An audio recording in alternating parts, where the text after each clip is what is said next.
নমস্কার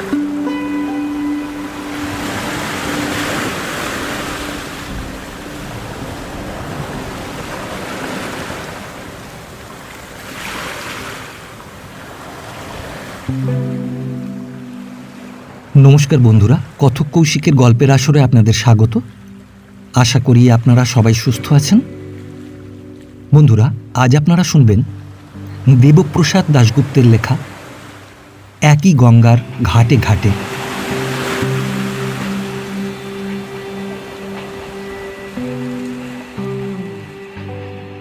আকাশের গায়ে তখনও আলো আঁধারের লুকোচুরি চলেছে। নীল আকাশের গায়ে যেন বুটিদার তারার রোশনাই। জানলা দিয়ে তাকিয়ে আছি নীল আকাশের পানে। ছুটে চলেছি উধাও পাখা মেলে। অসীমের মাঝখানে যেন চলেছে পাগলা ঝোড়া নিজেকে বিলিয়ে দিতে। ঠান্ডা হিমেল হাওয়ার ছোঁয়ায় ঘুম আসছিল দু চোখ ভরে। কিন্তু এ আনন্দের গান, এই মুক্তির জোয়ার, আজ কি ঘুমোনো চলে? ঘুম জড়ানো দু চোখ ভরেই দেখছিলাম এই আকাশ, এ পাহাড়, এ জলধারা। অমৃতের দ্বার যে ওই সামনে। পাখির কলকাকলিতে মুখরিত বনভূমি। ভোর হয়ে এলো, আলোর ধারায় মুক্তি পেল অন্ধকার। পাহাড় আর আবছা নেই, দূরেরও নেই, কাছে, অতি কাছে দাঁড়িয়ে আছে কালজয়ী কালের সাক্ষী হরিদ্বার। ভোর 7টায় ট্রেন এসে দাঁড়ালো। চৈত্র মাস, তবুও বাইরে তখন বেশ ঠান্ডা। ভোরের শান্ত পরিবেশে আর মৌন আবহাওয়ায় হঠাৎ শুনি নানা জনের কলকোলাহল। পান্ডা আর কুলি, কুলি আর চাওয়ালায় লেগে গেছে বিষম প্রতিযোগিতা। টাঙ্গাওয়ালা রিক্সাওয়ালারাও ছাড়বে না। এ বলে এদিক, হোটেলওয়ালারা বলে রয়্যাল হোটেল, গঙ্গা হোটেল। পান্ডা বলে একদম গঙ্গাজি কি উপর বহুত আচ্ছা ধর্মশালা। যাগ্গে, দিনা পাওনা মিটিয়ে বাইরে তো এলাম কোনো মতে, কিন্তু এখন কোথায়? মানুষ খোঁজে আশ্রয়, আর মন খোঁজে মনের মতো সঙ্গী। কি কোনটা পায় জানি না, কিন্তু আপন আশ্রয় ছেড়ে যে বাইরে এসে দাঁড়িয়েছে, খোলা আকাশের নিচে, তাকে কে বলে দেবে মাথা গুঁজবার ঠিকানা? অথচ যে ঘর পেছনে ছেড়ে এসেছি, সেই মায়া, মমতা, স্নেহ, সে সকলের কথাও তো কণামাত্র ভুলতে পারিনি। তাই পথে নেমে এলে মনে পড়ে ঘরের কথা, ঘরে থাকতে পথের। কত বাধা, কত অনুরোধ, কত চোখের জলকেও তো উপেক্ষা করে এসেছি। কিন্তু রামপ্রসাদের চোখমাদা বলদ বাইরে এসে দাঁড়ালেই কি আর চোখের ঠুলি খসে পড়বে? মুক্তি বুঝিবা চিরদিন এমনি করেই বন্ধনের মাঝে মাথা খুঁড়ে মরে। পথকে বেসেছি ভালো, পথের ধুলাকে করেছি পাথেও। তাই বুঝি বা পথ আমাকে পথ ভুলিয়ে নিয়ে এসেছে এত দূরে। তীর্থযাত্রার কি সুফল জানি না, ভগবানকে উপলব্ধি করার শক্তি আমার নেই। কে আজ বলে দেবে সেই পথের সন্ধান, সেই আলোর উৎস কোথা থেকে আসে? কোনখানে বেজে চলেছে আনন্দের গান? কোথায় সে আনন্দ কুম্ভ? পথের আনাচে কানাচে, অলিতে গলিতে চলেছে জীবনের শোভাযাত্রা। সে চলার বিরাম নেই, বিশ্রাম নেই, চলা আর চলা। উদরে অন্ন নেই, নেই চলার শক্তি, কিন্তু শত ক্লেশ সত্ত্বেও মুখে আছে মিষ্টি হাসি। লালাজি আজও তোমাকে হেসে সম্ভাষণ জানাবে, জয় রামজি কি। লালাজি কি ভুলে গেছে তার অতীত জীবনের বিক্ষুব্ধ দিনগুলির কথা? ডেরা ইসমাইল খাঁ, তারও ছিল বিঘে 3 জমি, গোটা 2 গরু, জোড়া 3 बैल। সব গেছে লালাজির, যায়নি শুধু তার অটল বিশ্বাস। আজও সবাই যখন ঘুমিয়ে পড়ে, সে এসে দাঁড়ায় গঙ্গার ঘাটের কিনারায়। অন্ধকার কালো আকাশের দিকে মুখ তুলে চায়, চোখে তার জল। অন্ধকার পাহাড়ের কোল ঘেঁষে ভেসে চলে কালো মেঘের দল।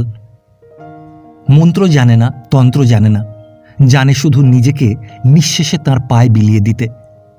হাত জোর করে বলে, মুন্নিকে আমার মিলিয়ে দাও। গঙ্গার ধারে একদিন একলা পেয়ে জিজ্ঞাসা করেছিলাম, রোজ অত রাত্রে তুমি অমন করে কাঁদো কেন? তার গোপন কথা জানাজানি হয়ে গেছে ভেবে লালাজি ভীষণ ঘাবড়ে গিয়েছিল। কই, আমি তো কখনো যাই না গঙ্গাজির ধারে। এতকাল হরদুয়ারে আছি, একদিনও স্নান করতে যাইনি ব্রহ্মকুণ্ডে, কোনো মন্দিরেও যাইনি কখনো ফুল চড়াতে। ভগবান আমি মানি না। অনেক যুক্তি দিয়ে সে আমাকে বোঝাতে চেয়েছিল অবিশ্বাসী লালাজি শান্তির খোঁজে গঙ্গার পাড়ে আসবে। সে আরও অবিশ্বাস্য ঘটনা, চোখের ভুল। কিন্তু আমি তো ভুল দেখিনি। আমি যে দেখেছি তাকে অশ্রু সজল চোখে মহাকালের পায়ে নিজেকে বিলিয়ে দিতে। তাই লালাজিকেও শেষ পর্যন্ত তার চোরা কুঠুরির লৌহ দরজা খুলে দিতে হয়েছিল। আপ कैसे देखा बाबूजी? तब तो आपको मन में भी बहुत दुख है। আমার সুখ দুঃখের রেওয়া কোনোদিন মিলিয়ে দেখিনি। লালাজির অভিযোগে চুপ করেই ছিলাম। রাত্রি তখন অনেক। কল কল করে গঙ্গা চলেছেন সাগরের বুকে নিজের জ্বালা জুড়াতে। নীল আকাশের বুকে জ্বলছে হাজার হাজার তারার আকাশ প্রদীপ। কালো পাহাড়ের কোলে জমেছে কালো মেঘ, বুঝিবা আসন্ন ঝড়ের ইঙ্গিত। লালাজি কাঁদছে ফুঁপিয়ে ফুঁপিয়ে। কাঁদুক, আরও ভালো করে কাঁদুক। মনে পড়ে তার পুরনো দিনের কথা। সন্ধ্যা নেমে আসে আপন গাঁয়ের কোল ঘেঁষে। পাহাড় কালো হয়ে আসছে ডেরা ইসমাইল খাঁর এক ছোট্ট গ্রামে। বাপ আর মেয়ে, মেয়ে আর বাপ। ছোট্ট তাদের সংসার, আরও ছোট্ট তাদের পরিবেশ। মামরা মুন্নিকে মায়ের স্নেহে আর বাপের কর্তব্য দিয়ে একটি একটি দিন গুণে বড় করেছে লালাজি। মুন্নি এখন বড় হয়েছে। অপূর্ব দেহলাবণ্যের তট বেয়ে নেমে এসেছে যৌবনের জোয়ার। লালাজি সারাটা দিন কাটে মাঠে আর হাটে। মুন্নি সংসারের কর্ত্রী। তন্দুরের রুটি, সবজি আর দুধের গ্লাসটা নিয়ে যখন দুপুরবেলা সে মাঠে আসে বাপের নাস্তা নিয়ে, লালাজি অবাক হয়ে তাকিয়ে থাকে, যেন খুঁজে পায় তার হারানো প্রিয়ার জলছবিটি। মানুষের এই একটু চাওয়া, একটু আশা, কিন্তু এইটুকুও অবৈধ, এইটুকুও অধিকার বহির্ভূত। তাদের গ্রামেও একদিন নেমে এলো দুর্যোগের ঘন ঘটা। চিরকালের চেনা মানুষ আজকে আবার ভিন্ন রূপে দেখা দিল। মানুষ মানুষকে খুন করে আপন পশু লালসার চরিতার্থতায় প্রবৃত্ত হল। ছোট্ট ছায়ায় ঘেরা গ্রামখানিতেও দাঙ্গা শুরু হলো। নিরন্ধ্র অন্ধকার দুনিয়ায় দানবের শুধু এক হুঙ্কার, রক্তের বদলে চাই রক্ত।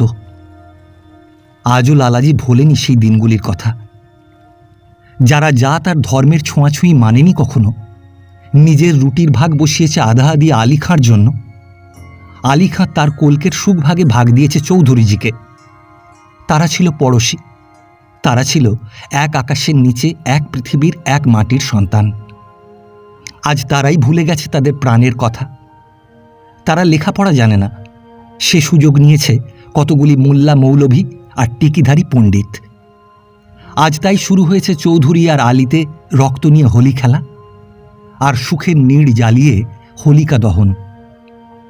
দেশ ভাগ হতে চলেছে।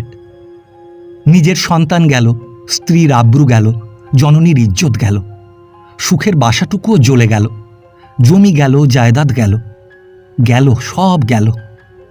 শুধু পেল হিন্দু আর মুসলমান আলাদা আলাদা ঘর বাঁধার সীমানা।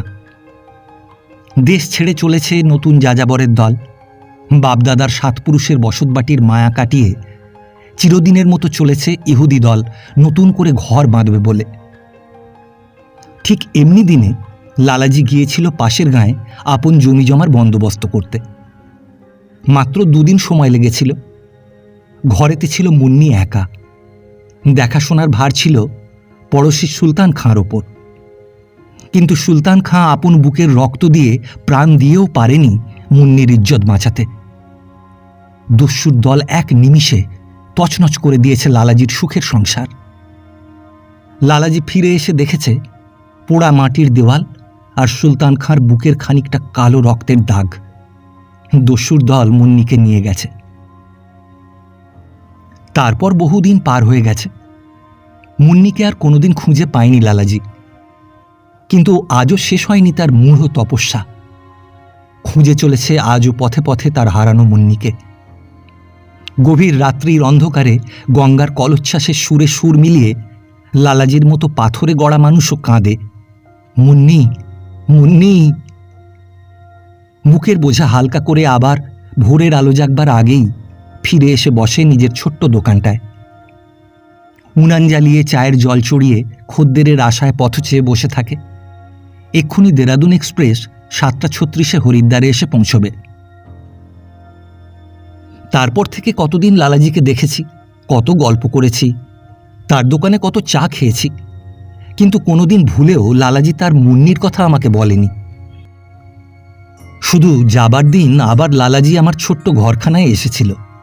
হাতে ছিল কাগজে মোড়া শেরখানেক পেঁড়া। তার ভালোবাসার তোফা প্রত্যাখ্যান করতে পারিনি। নাগরিক সততায় 2 টাকা দিতে চেয়েছিলাম, জবাবে শুধু সে আমার হাত দুটো চেপে ধরেছিল।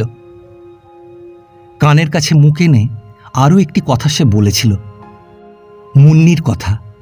মুন্নি মরেনি, আজও সে বেঁচে আছে। তাদের গাঁয়ের সালামত নাকি নিজে দেখেছে মুন্নিকে লাহোরের এক কুখ্যাত মন্ডিতে। মুন্নি আজ পতিতা, দেহোপজীবিনী, বার বিলাসিনী।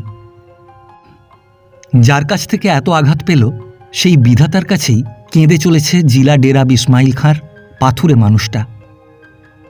বিশ্বাস বুঝি একেই বলে, একেই বুঝি বলে আত্মসমর্পণ।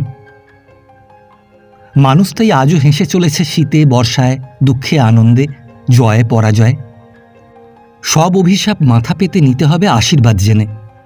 সে চলা কোনো কালে কোনো দিন শেষ হবে না, শেষ হবে না তার পথ পরিক্রমা। বিচিত্র অভিযান চলেছে সংসারের পথে পথে। আমার ভালো লাগে মানুষের মেলা, ভালো লাগে মানুষের এই শোভাযাত্রা।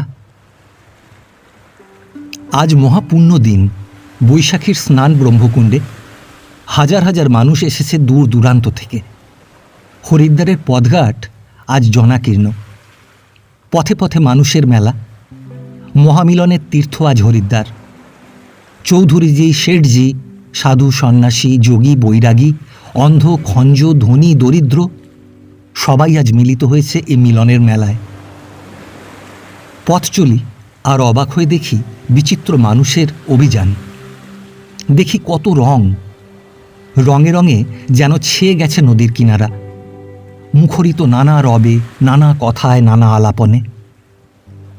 নদীর ওপারেও রঙের আগুন লেগেছে বনে বনে। পলাশের ডালপালাগুলি আজ লালে লাল।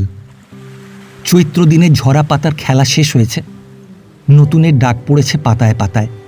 শাল পিয়ালের বনে, সবুজ ঘাসের বুকে, ওই রুক্ষ পাহাড়ের বুকেও। দেখা যায় দূরে পাহাড়ের চূড়ায় চণ্ডীদেবীর মন্দির, অঞ্জনা দেবীর মন্দিরের শিখর চূড়াটি, আর দেখা যায় পশ্চিম পাহাড়ের উঁচু চূড়ায় মনসা দেবীর মন্দির। আরতির মঙ্গল ঘণ্টার ধ্বনি বেজে ওঠে দূরে, আর তার প্রতিধ্বনি জাগে পাহাড়ে পাহাড়ে, মূর্ছিত হয় আকাশে বাতাসে অন্তরিক্ষে। সম্মুখে দাঁড়িয়ে ভারতাত্মা হিমালয়, কখনো রৌদ্র করজ্জলে ঝলসিত, কখনো বা ঘন কুয়াশার অন্তরালে অন্তর্হিত। যাত্রীদল অবাক হয়ে চোখ তুলে চায় হিমালয়ের দিকে, আর গঙ্গার কলরোলে অনির্দেশ্য কল্পনার ভেলা ভাসিয়ে দেয়, আপন মনের মাধুরী মিশায়। লোকে লোকারণ্য তটভূমি। বৃদ্ধ পণ্ডিত মিশ্রজি আপন মনে বীণা বাজিয়ে রামগান গেয়ে চলেছেন।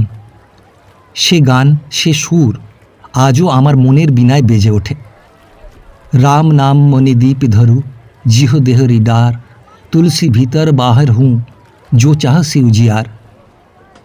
কি অপূর্ব সে গান, সে কণ্ঠস্বর, সেই সজল চোখের কাতর বিনতি। বৃদ্ধ মিশ্রজি আজ পথশ্রমে ক্লান্ত, ওপারে যাবার দিন গুনছেন রামগান গেয়ে গেয়ে।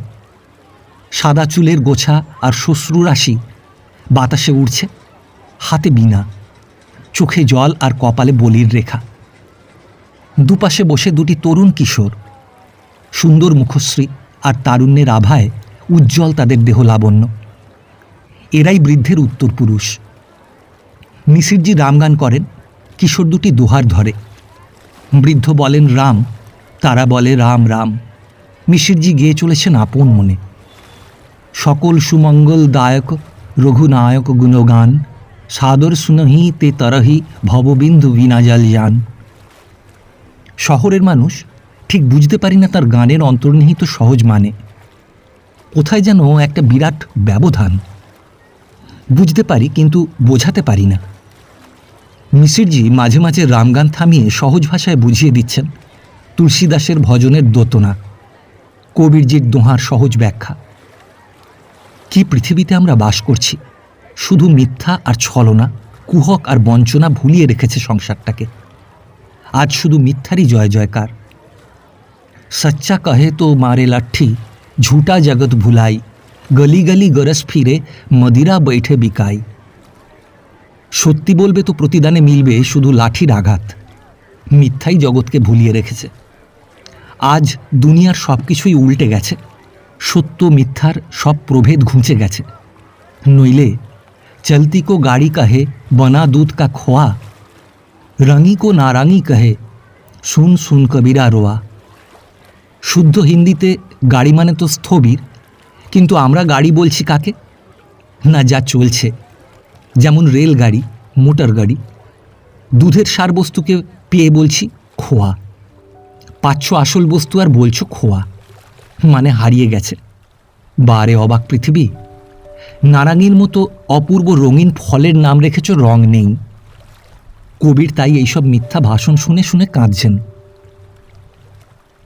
অবাক হয়ে শুনছিলাম মিসিরজির জীবন দর্শন। কখন যে সময় থেমে গেছে বুঝতে পারিনি। আবার বিনার ঝংকার তুলে গান ধরেছেন।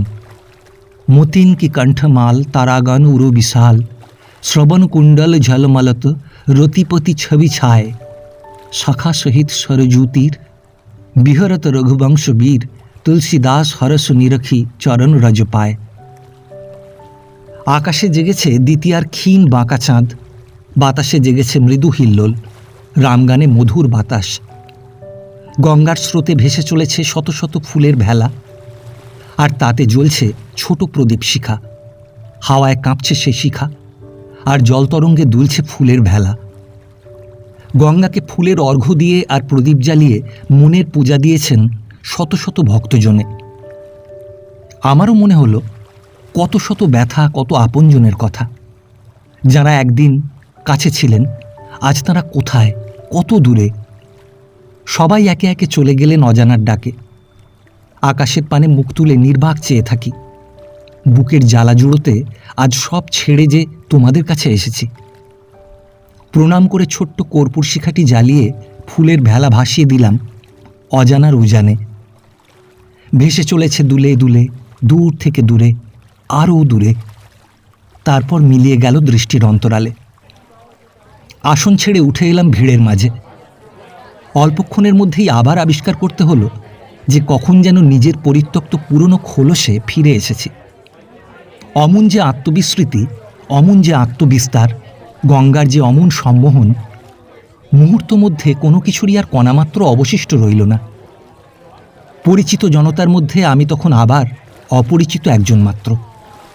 সন্দেহসংকুল দৃষ্টিতে, সংশয়ক্লিষ্ট মনে আবার সব কিছু দেখছি, শুনছি, বিচার করছি এবং বিনা দ্বিধায় মতামত গ্রহণ করছি। মুহূর্তকাল আগেকার ওই ভাববিহ্বলতা আর বর্তমান মুহূর্তের এই সংশয় প্রবণতা, এই দুয়ের মধ্যে যে কিছুমাত্র যোগ নেই সে কথা আমাকে স্মরণ করিয়ে দেওয়া বাহুল্য। আমি তা জানি, কিন্তু এই দ্বিবিধ আচরণের একটাতেও যে কণামাত্র কপটতা নেই এবং প্রত্যেকটি যে সম্পূর্ণরূপে ভণিতামুক্ত, সে কথা অস্বীকার করব কেমন করে? দুটোই পরস্পর বিরোধী এবং মুহূর্তকালের ব্যবধানে দুটোই সত্য। আচরণের এই অযৌক্তিকতা কি ব্যক্তিগত কোনো দুরারোগ্য ব্যাধির লক্ষণ, না এ আমাদেরই যুগের অমার্জনীয় অভিশাপ? সে কথা হলপ করে বলতে পারবো না। তবে ব্যাকরণের বিচারে সত্তা শব্দটি একবচন হলেও আজকের অভিজ্ঞতায় সে বহুবচন। বাইবেলের সঙ্গেই ব্র্যাডলে এবং নাগরিক জীবনের একঘেয়েমির মধ্যেই মুক্তির চিন্তা আজ আর বিষদৃশ্য মনে হয় না। গঙ্গার স্রোতধারা থেকে গঙ্গাঘাটের এই জনস্রোত আদর্শের দিক থেকে শত যোজন দূরে, কিন্তু আজকের এই বিকৃত সত্তা এই মুহূর্তে একটিতে অবগাহন করে পর মুহূর্তে আবার অপরটিতে স্বচ্ছন্দে নিজেকে হারিয়ে দিতে পারে। অন্তত আমি তা পেরেছি এবং আমি তা অস্বীকার করব না। গ্যাসের বাতি জ্বালিয়ে বিরাট জলসা শুরু হয়েছে একটু দূরে। এখানেই ভিড়টা যেন সবচেয়ে বেশি। অনাথ আশ্রমের কয়েকজন পাণ্ডা হিন্দি কথাচিত্রের সুরে আর কাওয়ালি ঢঙে শুরু করেছেন হারমোনিয়াম সহযোগে শ্রুতি অনসূয়ার অমর গাথা। তবলায় তাল দিয়ে চলেছেন তবলচি। দাঁড়িয়ে দাঁড়িয়ে দেখছিলাম শ্রোতাদের। নানা রঙের শাড়ি, নানা কথার ফুলঝুরি, আর ছন্দে ছন্দে বেজে চলেছে কাঁচের চুড়ির টুংটাং রিনি রিনি। নাইলন দোপাট্টায় অঙ্গ ঢেকে আর রেশমি সালোয়ারে সভ্যতা বাঁচিয়ে নানা আলাপনে ঘরের কথা বলে চলেছেন পাঞ্জাবি কিশোরী তন্নি, কিংবা বসার জায়গা নিয়ে কলহ শুরু করেছেন স্থূলা কোনো সিন্ধি গৃহিণী। আধুনিক যুগের সভ্যতার প্রতীক নারীসজ্জায় নাইলন আর পনিটেল, লাল ঠোঁট আর মুক্ত পেটের মেদপিণ্ড। শহরে দেখছি প্রতিদিন প্রতিনিয়ত এই আধুনিকাদের মিছিল। অনাবশ্যক চুলের গোছাকে সংকুচিত করেছেন অসংকোচে। তাম্বুল পানে বিরত থেকে দাঁতের সৌন্দর্য অম্লান রেখে ঠোঁট রাঙানোর কৌশল তাঁরা জানেন। ঘুমটা গেছে বহুকাল, আচ্ছাদনটুকু ছিল কিন্তু এবার বুঝি তাও গেল। জামার পরিধি কমতে কমতে কোথায় এসে ঠেকেছে। নাইলনের বহুল সমাদর দেখে মনে হয় আদিম যুগের আদর্শই আবার লেটেস্ট বলে পুনঃপ্রচলিত হবে। শহরের পরিবেশ ছেড়ে হরিদ্বারে এসেও যদি দেখতে হয় এই সাজসজ্জা, তবে বাঞ্ছিত কামনা লজ্জায় সংকুচিত হয়ে বালুতে মুখ লুকায়। গানের পালা শেষ হতে না হতেই ভিড় সাফ। ব্যাপার কি? না, এবার দানের পালা। দানপাত্র হাতে এগিয়ে আসে, তাই মুহূর্তে সব ফাঁকা। আমরাও তাড়াতাড়ি পা চালিয়ে এগিয়ে গেলাম সামনে। সেখানেও লোকের ভিড়। সুভাষ ঘাট। অবাক হয়ে চেয়েছিলাম শ্বেত মর্মর মূর্তিটির পানে। শ্রদ্ধায় ভক্তিতে আপনি চোখ নেমে আসে। বাংলাদেশ থেকে 1000 মাইল দূরে হরিদ্বারে গঙ্গার পাড়ে তোমার শ্বেতমর্মর প্রতিমূর্তির সামনে দাঁড়িয়ে শুধু একটি কথাই বারবার মনে হয়েছে, চিরকাল তোমাকে পূজা করবে এই দেশের মানুষ। তোমার আসন পাতা সবার মনে। নাইবা রইল তোমার ব্রোঞ্জের মূর্তি পার্ক স্ট্রিটের মোড়ে কিংবা কার্জন পার্কে। হঠাৎ যেন সুর কেটে গেল চাটমন্ডির শোরগোলে। গোলগাপ্পা আর চাটের দোকান বসেছে অগণন। কত দোকান আর কত যে খদ্দের তার হিসাব রাখা দায়। বিরাট বিরাট লোহার চাটুতে ভাজা হচ্ছে আলু চাট, পাকোড়া, আলু কাবলি। গোলগাপ্পা সাজানো থরে থরে।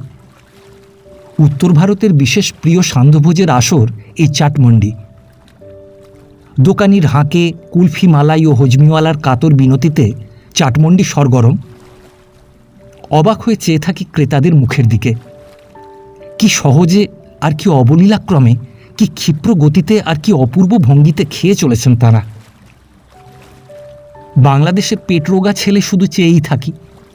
সাহস করে হজমি আর হাকিমের উপর ভরসা রেখে ওসব অমৃতধন ছুঁতে আর পারিনি, শুধু দেখেই গেলাম।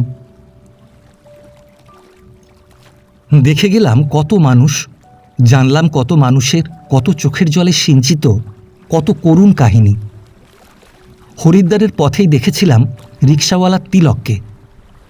সুন্দর ফুটফুটে গায়ের রং, কোঁকড়া কালো চুল, আয়ত দুটি চোখ আর কালো কালো ভোমরার ডানার মতো নবীন গোফের রেখা। আর সবসময় মুখে লেগেই আছে সহজ সরল হাসি। সত্যি মাঝে মাঝে রাগ হতো, কি বোকার মতো না হাসতে পারে তিলকটা। জামা ছেঁড়া, পাজামা ফেটে গেছে, তিলক হাসছে। আজ খাওয়া জোটেনি, তিলক হাসছে। পথে এক বুড়িকে ধাক্কা দিয়ে এক রাত হাজতবাস করে এলো, তবুও হাসছে বুদ্ধু তিলক। বোকা, মহা বোকা রিক্সাওয়ালাটা। উত্তর ভারতের নাম না জানা অখ্যাত এক গাঁয়ের ছেলে তিলক। তার ভালোবাসার প্রতিদানে কি দিয়েছিলাম জানি না। আমার দেওয়া ভাড়া হিসেবে গোটা 5 টাকায় কি কখনো শোধ হবে তার ভালোবাসার ঋণ? बाबूजी, आप तो बंगाली है ना? मछली बगैर रोटी खाना बहुत ही मुश्किल है आपके लिए। মুশকিল হলেও বা উপায় কি? হরিদ্বারে এসব ভক্ষণ নিষিদ্ধ, চিন্তা করাও যে মহাপাপ। अरे बाबू छोड़िए ये मुश्किल की बात। कनखल में सब कुछ मिलता भी है, कभी कभी पांडा लोग भी खा लेता। আরে চুপ চুপ, কে কোথা দিয়ে শুনে ফেলবে। আমি তো ভয় মরি। তিলক বেপরোয়া, বলেই চলেছে সে তার আপন কথা, আপন সহজ ভাষায়, সরল ভঙ্গিতে। সব সওয়ারি ছেড়ে দিয়ে সেই ভোর থেকে ধর্মশালার দরজায় দাঁড়িয়ে থাকবে তিলক। ভয় পাছে বাঙালিবাবু দুসরা কোনো রিকশায় চেপে বসেন। কত বলেছি, কতবার তিলককে বুঝিয়েছি, মেলার এই ভিড়ের দিনে সওয়ারি ছেড়ে আমার জন্য কেন মিছিমিছি বসে থাকিস। তিলক হাসে। আমার কথা ওর কানে গেছে কিনা তা বুঝতে পারিনি, বুঝেছে কিনা তাও জানি না। আমি আমার কথা বলে গেছি, তিলক তিলকের মতো হেসে গেছে। কোথায় থাকিস, তোর বাপমাই বা কোথায় থাকেন? জবাবে শুধু করুণ হাসি হেসেছিল। हमारा कोई नहीं संसार में, ना बाप ना माँ, मैं एक यातीम, बस ये मेरी छोटी सी कहानी। অনাথ তিলকের ছোটি সি কাহানি যেদিন সে আমাকে বলেছিল, সেদিন সে কিন্তু আর বোকার মতো হাসেনি, শুধু কেঁদেছিল। বলেছিল সংসারে সে বাপের নাম পর্যন্ত কোনোদিন শোনেনি। সংসারে মা তাকে শুধু দিয়েছেন অপমান আর জারজ পরিচয়ের নির্লজ্জ ইতিহাস। যাক, সে কথা আজ নয়, পরে শোনাব। কনখল, গঙ্গার ওপারে আর একটি ছোট্ট কর্মমুখর নোংরা শহর।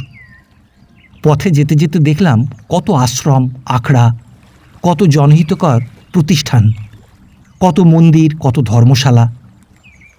দেখলাম রামকৃষ্ণ মিশনের বিরাট কর্মপ্রতিষ্ঠান, হাসপাতাল প্রভৃতি। কত অনাথ আতুর অন্ধ খঞ্জ রোগী স্থান পেয়েছেন নারায়ণের আসনে, এদের দাতব্য চিকিৎসালয়। নিজের চোখে দেখে এলাম স্বামীজিদের সেবা, পরহিতে নিজেকে বিলিয়ে দেবার অপূর্ব দীক্ষা। তারপর এলাম দক্ষ রাজার মন্দিরে। প্রাচীন মন্দির, পাশ দিয়ে ছুটে চলেছে শীর্ণতোয়া নীলধারা। নুড়ি পাথরের মেলা নদীর বক্ষে। মন ছুটে চলে পুরাণের পাতায় পাতায়। বিরাট যজ্ঞের আয়োজন করেছেন নিখিল পৃথিবীর অধীশ্বর দক্ষ প্রজাপতি। পৃথিবীকে শাসন করতে দেবতারা পাঠিয়েছিলেন মর্তে ব্রহ্মার পুত্র দক্ষ রাজাকে। কনখল তার রাজধানী। বিরাট যজ্ঞশালায় ত্রিভুবনের সকলেই উপস্থিত। দেব দানব, যক্ষ রক্ষ, গন্ধর্ব কিন্নর। দক্ষ রাজা স্বয়ং যজ্ঞকর্তা, ভৃগু প্রভৃতি মহর্ষিগণ যজ্ঞের পুরোহিত, অমরবৃন্দ সেই যজ্ঞের সদস্য। বিরাট সেই যজ্ঞশালায় শুধু নিমন্ত্রণ পাননি কন্যা সতী ও জামাতা ভোলা মহেশ্বর। বিনা নিমন্ত্রণেই পিতৃগৃহে এসেছেন শঙ্করপ্রিয়া। কত আশা, কত আনন্দ মনে, কিন্তু সকল আনন্দের শিখাই নিভে গেল এক নিমেষে। প্রতিনিন্দা সহ্য করতে না পেরে যজ্ঞশালায় দেহত্যাগ করলেন সতী। সমস্ত বিশ্বে নেমে এলো মহাপ্রলয়, মহাঝঞ্ঝা। বেজে উঠল প্রলয়সের ডমরু। প্রলয় নৃত্যের তালে তালে খুলে গেল তাঁর জটার বাঁধন।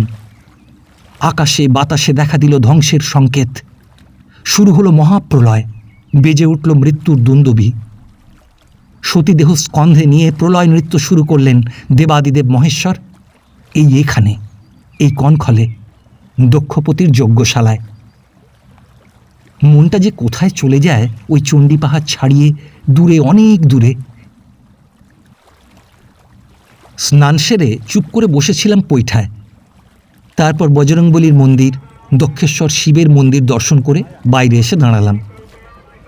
সেখানে ভিড় মানুষের, রিকশার, টাঙার, ভিখারির। আমার পাণ্ডা তিলক হাসি মুখে তার রিকশাটাকে ঠেলে ঠুলে একেবারে আমার সামনে এসে হাজির। জবাবের প্রত্যাশা কোনোদিন করেনি তিলক, একাই সারা পথ বকতে বকতে চলেছে। देखिए, ये बहुत बड़ा एक आखड़ा है, साल में एक दिन बहुत बड़ा एक दंगल भी होता है, कितने बड़े बड़े पहलवान आते हैं। কত যে বলেছে আর কত যে দেখিয়েছে, বাগানবাড়ি, আশ্রম, আখড়া, অনাথালয় আর ধর্মশালা, তার হিসাব রাখিনি। কিন্তু আজকে তিলক কাছে নেই, কোনোদিন হয়তো আর তিলককে দেখব না। তাই বুঝি আজ বারে বারে মনে হয়, কেন সেদিন বেশি করে শুনে রাখলাম না তিলকের বানানো রাজা উজিরের গল্প কাহিনী। হঠাৎ তিলকের একটি কঠিন প্রশ্নে হাসি এলো, ভাবনাও হলো খানিকটা। প্রশ্নটি হলো শহরের নামকরণ নিয়ে। শহরের নামকরণ হরিদ্বার না হরদ্বার? কঠিন প্রশ্ন, সন্দেহ নেই। মনে হলো এমনি ধারা প্রশ্ন করে নরেন্দার কাছে একদিন ধমক খেয়েছিলাম। দেখো বাপু, তোমরা সাহেব শুভ মানুষ, ঠাকুর দেবতা তো মানো না, কিন্তু একটা কথা, ঠাকুর দেবতার কোনো ব্যাপারে নাক গলাতে যেও না কখনো। ঠাকুর দেবতা কোথায় দেখলেন নরেন্দা? কোথায় দেখলাম? এ সমস্ত উত্তরাখণ্ডই হলো হর আর হরির লীলাভূমি। দেখছো না, স্বয়ং ভারত সরকারের রেল দপ্তর পর্যন্ত হাত দেয়নি যাতে তুমি নাক গলাতে চাও সেখানে। হরিদ্বার রেল স্টেশনে দেখবে হিন্দিতে লেখা হরিদ্বার আর ইংরেজিতে লেখা হরদ্বার। দুজনকেই খুশি রেখেছেন আমাদের সরকার। নইলে দেখছো না, বেনারস বারাণসী হলো, ভাইজাগ বিশাখাপত্তনম হলো, কিন্তু হরিদ্বার হরদ্বার হলো না, কিংবা হরদ্বার হরিদ্বার। সত্যি অকাট্য যুক্তি আমার নরেন্দার আর একটা উপদেশ কোনোদিন ভুলব না। যেখানেই কন্ট্রোভার্সি সেখানেই ছেঁটে যাওয়া বুদ্ধিমানের কাজ। নরেন্দার মুখে অনেক শুনেছি পুরাণের গল্প, অতীতের কত কাহিনী। খোলা ছাতের উপর শুয়ে শুয়ে শুনতাম নরেন্দার সব গল্প। কত রাত হয়ে যেত, কখনো বা ঘুমিয়ে পড়তাম ঠান্ডা হিমেল বাতাসে। হঠাৎ যখন বুঝতে পারতেন যে শ্রোতা নাক ডাকিয়ে ঘুমোচ্ছে, তখন বেদম খেপে উঠতেন নরেন্দা। বলতেন, এসব ভগবানের গল্প শুনতে ভালো লাগবে কেন? অনাচারে আর ব্যভিচারে দেশটা গেল। সত্যি বুঝতাম না আমার এই অনিচ্ছাকৃত ঘুমের মাঝখানে কোথায় খুঁজে পেলেন নরেন্দা অনাচার আর ব্যভিচার। তবে নরেন্দার রাগ কমাবার ওষুধ আমার জানা ছিল, প্রয়োগে ফল অনিবার্য। আজ কদিন যাবৎ শরীরটা মোটেই ভালো যাচ্ছে না, কি যে করি। দেখছেন না কি ভীষণ দুর্বল হয়ে পড়ছি দিন দিন। ঘুমিয়ে পড়ি অথচ টের পাই না। ও তাই বল, আমি আগেই টের পেয়েছি। মুখে না বললে বুঝবো কি করে? আমি তো আর ধন্বন্তরী নই। হঠাৎ সব আগুন একেবারে জল। রাগ তো কমলো, কিন্তু ঝামেলা শুরু হলো। নরেন্দা কালক্ষেপ না করেই তার বাপদাদার আমলের হোমিওপ্যাথির কাঠের বাক্সটা খুলে বসলেন না মাথার কাছে। শুরু হলো প্রশ্নের পর প্রশ্ন, আর মেটেরিয়া মেডিকার পাতা উল্টানো। নাক্স ভূমিকা পালসেটিলা বেলেডোনা, ব্যাস পেয়েছি। আমার শরীরের কথা শুনলেই শুরু হতো তার গরম দুধ খাওয়াবার পালা, আর ভাতের থালায় নিত্য দুবেলা 2 চামচ সরবাটা ঘি দেবেনই আমাকে। প্রাণের অধিক প্রিয় হরলিক্সের বোতলে রাখা সরবাটা ঘিটুকু যে কি যত্ন করে রাখতেন। নিজে খেতেন না, পাছে ফুরিয়ে যায়, কিন্তু কোনোদিন কৃপণ হতে দেখিনি তাকে আমায় দেবার বেলায়। কৃপণ বলে দুর্নাম ছিল নরেন্দার। সপ্তাহে দাড়ি কামাবেন একবার, কারণ ব্লেডের দাম বেড়েছে। নিজে দুধ খাবেন না, কারণ আজকাল হরিদ্বারের সব গোয়ালাগুলোই সেরে 1 ছটাক করে জল মেশায়। কিছু প্রতিবাদ জানাতে গেলেই নরেন্দা বলতেন, তোর কি সংসার কাকে বলে তা তো আর জানলি না কখনো।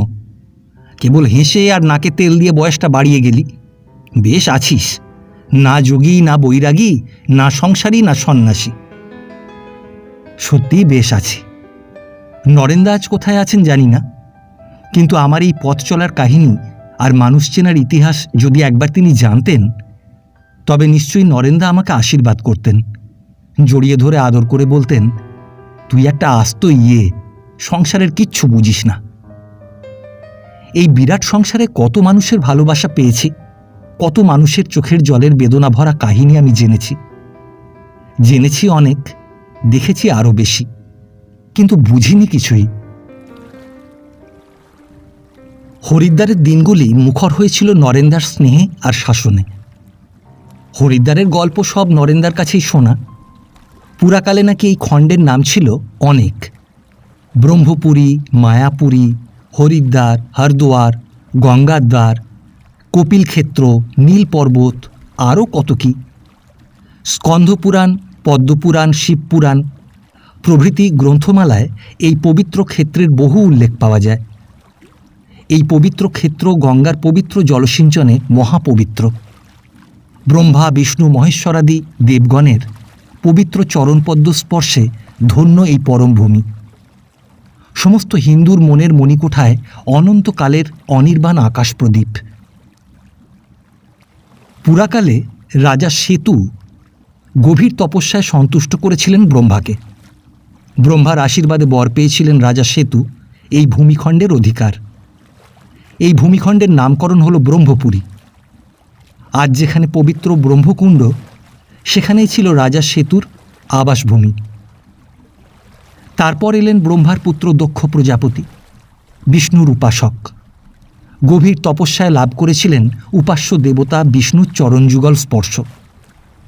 সে কাহিনীর সাক্ষী হরিকিপায়ের, মানে হরির চরণযুগল। গঙ্গার পবিত্র জলধারা অহর্নিশি ধুইয়ে দেয় সেই চরণচিহ্ন। দক্ষরাজ পেলেন আশীর্বাদ স্বরূপ এই পবিত্র ক্ষেত্রের রাজ্যাধিকার। পরে রাজ্য বিস্তার করলেন কনখল পর্যন্ত, কিন্তু শেষ রক্ষা হল না। নিজের কন্যা ও জামাতা বাবাজির সঙ্গে যে কাণ্ডটা অযথা করে বসলেন রাগের মাথায়, তার ফলও পেলেন হাতে হাতে। নিজের মুণ্ড ও দণ্ড দুই গেল জামাতার চেলাচামুণ্ডার হাতে। শিব ঠাকুরের রাগ আর প্রশমন হয় না। বিষ্ণুচক্রে 52 খণ্ডে খণ্ডিত হল সতীর মৃতদেহ। সমস্ত দেব দানব যক্ষ কিন্নর কুবের গন্ধর্ব স্বীকার করলেন দেবাদিদেব মহেশ্বরকে দক্ষেশ্বর বলে। স্বীকৃত হলেন আর্যমণ্ডলে প্রধান দেবতা বলে, আর পেলেন এই ভূমিখণ্ডের অখণ্ড অধিকার। সেই থেকেই নাম হরদোয়ার, এবং দেবী মহামায়ার নামে উৎসর্গিত হল নদীর অপর পারের ভূমিখণ্ড, মায়াপুরী। আসল কথা, এই অপূর্ব প্রাকৃতিক সৌন্দর্যে বিভূষিতা ভুবন মনোমোহিনী গঙ্গার পবিত্র জলধারায় বিধৌতা এই নগরীর প্রতি নজর ছিল তিনজনেরই, ব্রহ্মা বিষ্ণু মহেশ্বরের। কিন্তু আমার বিশ্বাস পুত্র দক্ষের কার্যকলাপে বিরূপ হয়েই মানে মানে সরে পড়েছিলেন বৃদ্ধ প্রজাপতি ব্রহ্মাদেব। আর তখন থেকেই চলল হর আর হরির আধা আধি বখরা। আজও বিষ্ণুভক্ত বলেন হরিদ্বার, আর শৈবরা বলছেন হরদোয়ার। আর ভারত সরকার একই সঙ্গে দুই দেবতার মনস্তুষ্টি করেছেন, হিন্দিতে হরিদ্বার আর ইংরেজিতে হরদোয়ার লিখে। একেই বলে সেকুলার স্টেট। আর ওই যে মনসা দেবীর পর্বত, ওখানে শক্তিমাতার সঙ্গে যুদ্ধে নিহত হয়েছিলেন শুম্ভ নিশম্ভ। আজও চোখে পড়বে মনসা দেবী চণ্ডীমাতার প্রাচীন মন্দির। কত শত কাহিনী, কত শত না বলা পুরাণের ইতিহাস লেখা আছে কঠিন পাথরের বুকে। এই পবিত্র ভূমির আকর্ষণে যুগে যুগে কত সাধু, কত সন্ন্যাসী, কত ঋষি, কত যোগী এসেছেন অসীমকে জানবেন বলে। তাই না আজও হরিদ্বারের প্রতিটি ধূলিকণা পবিত্র। প্রতিটি পথের ধুলা বলে দেবে মানুষ চেনার গোপন কথাটি, হোক না কেন যতই নোংরা হরিদ্বারের অলি আর গলিগুলো।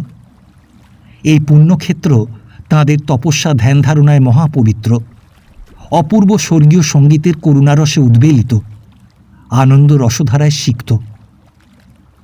এই মহাপবিত্র ক্ষেত্রে দাপর যুগে এসেছিলেন ভরত।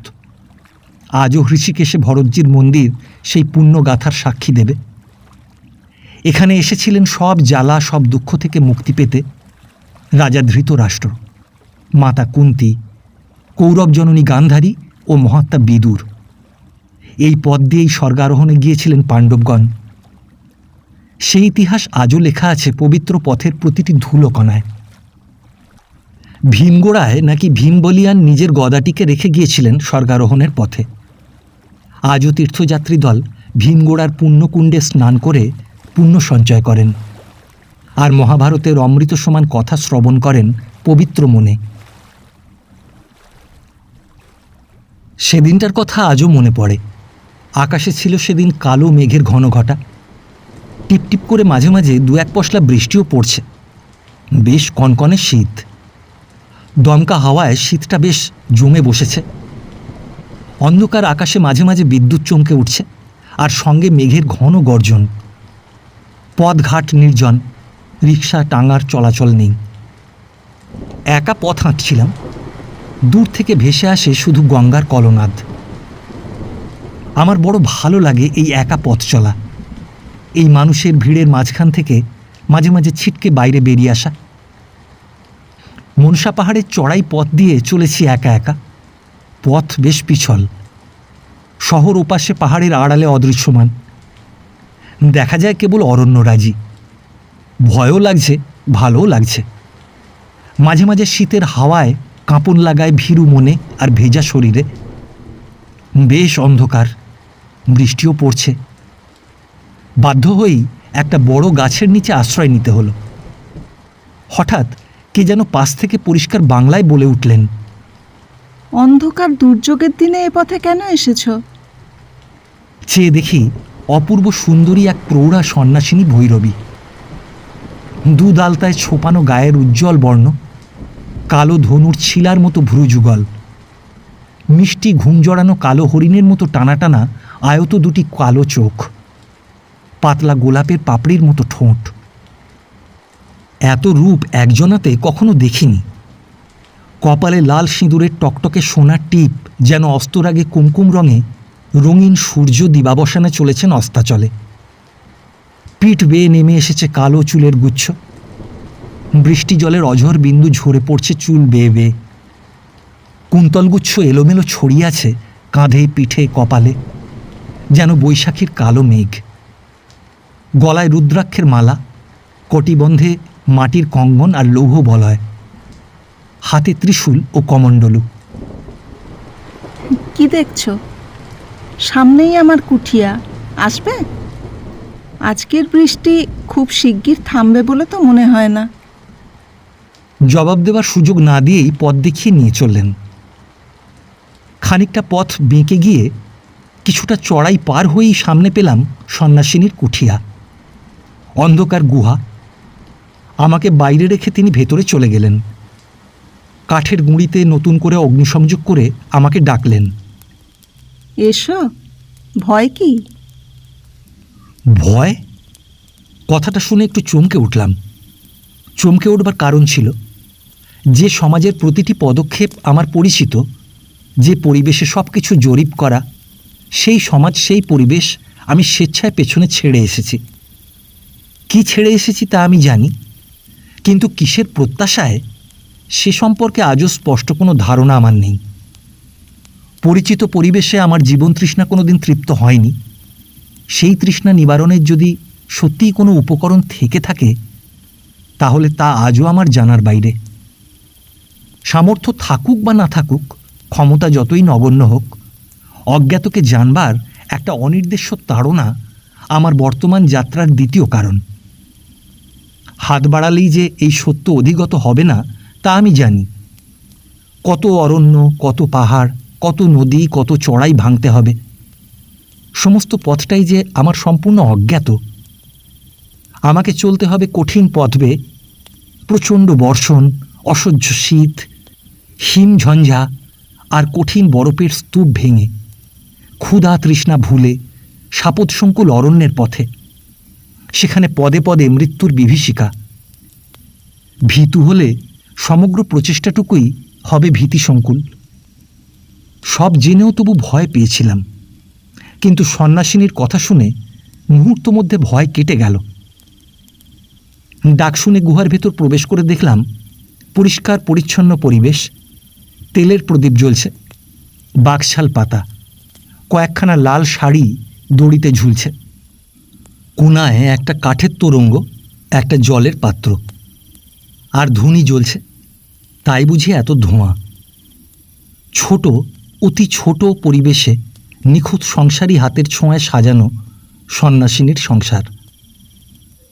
একপাশে সাজানো ঠাকুরের আসন, দু একখানা কালীঘাটের পট, সামনের থালায় সাজানো টাটকা ফুল। আমাকে আসন পেতে দিয়ে বললেন, আগে গরম গরম চা খেয়ে নাও, শীত এখনই চলে যাবে।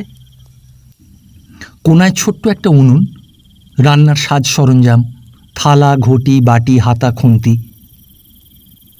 কতদিন হয়ে গেছে, কিন্তু আজও মুখে যেন লেগে আছে সেই অপূর্ব স্বাদ। অবাক হয়ে দেখছিলাম। বাইরে তখনও চলেছে বৃষ্টি। তোলা উনুনের গনগনে আগুনের আভায় লালে লাল হয়েছে সন্ন্যাসিনীর মুখ। পেতলের কড়াইয়ে তরকারি চাপিয়েছেন। কাঁচা মুগ ডাল রান্না হয়ে গেছে, আর বাকি শুধু আতপ চালের ভাতটা। চমৎকার বাসমতি চালের গন্ধে আকুল হয়েছে গুহার পরিবেশ। মনে পড়ে আমার পিসিমার কথা। তিনিও এমনি করে রাঁধতে বসতেন নানাবিধ উপকরণ সাজিয়ে। কাঠের বারকোষে সাজানো মশলা বাটা, খানিকটা নারকেল কুচি, গোল গোল করে ভাজার আলু কেটে রেখেছেন একপাশে, কিছু ছানা চাকচাক করে কাটা, পাথরের বাটিতে ডাল ভেজানো। নিখুঁত হাতের স্পর্শ প্রতিটি উপকরণের অঙ্গে অঙ্গে। মনে পড়ে ছুটির দিনগুলির কথা। কাশি যাব পিসিমার কাছে, এমন আনন্দ কোথাও ছিল না সারা দুনিয়ায়। পিসিমা রাত দেন আর আমি চুপ করে বসে থাকতাম কাছে। যত কথাই বলতেন তার সারাংশটুকু ছিল আমার শরীরের প্রতি যত্ন নেওয়া সম্বন্ধে। কত যত্ন করেই না খাওয়াতেন পিসিমা। তখন কত বিরক্ত হতাম, পারছি না খেতে, তবুও দুধটুকু এক চুমুকে খেতেই হবে। বাসি পুলি পিঠেটুকু আর বাসি করা চলবে না। আসল কথা পিসিমার আনন্দ খাইয়ে। কখনো ভাবতেন না আমার সাধ্য অসাধ্যের কথা। আজ পিসিমা নেই, সেই শাসন নেই, নেই সে স্নেহে জড়ানো উপদেশ, কিংবা দিবারাত্রি চোখে চোখে বন্দী হয়ে থাকার বিড়ম্বনা। কি ভাবছ? কই না তো। আপনার ভয় করে না একলা এখানে থাকতে? করতো, এখন করে না।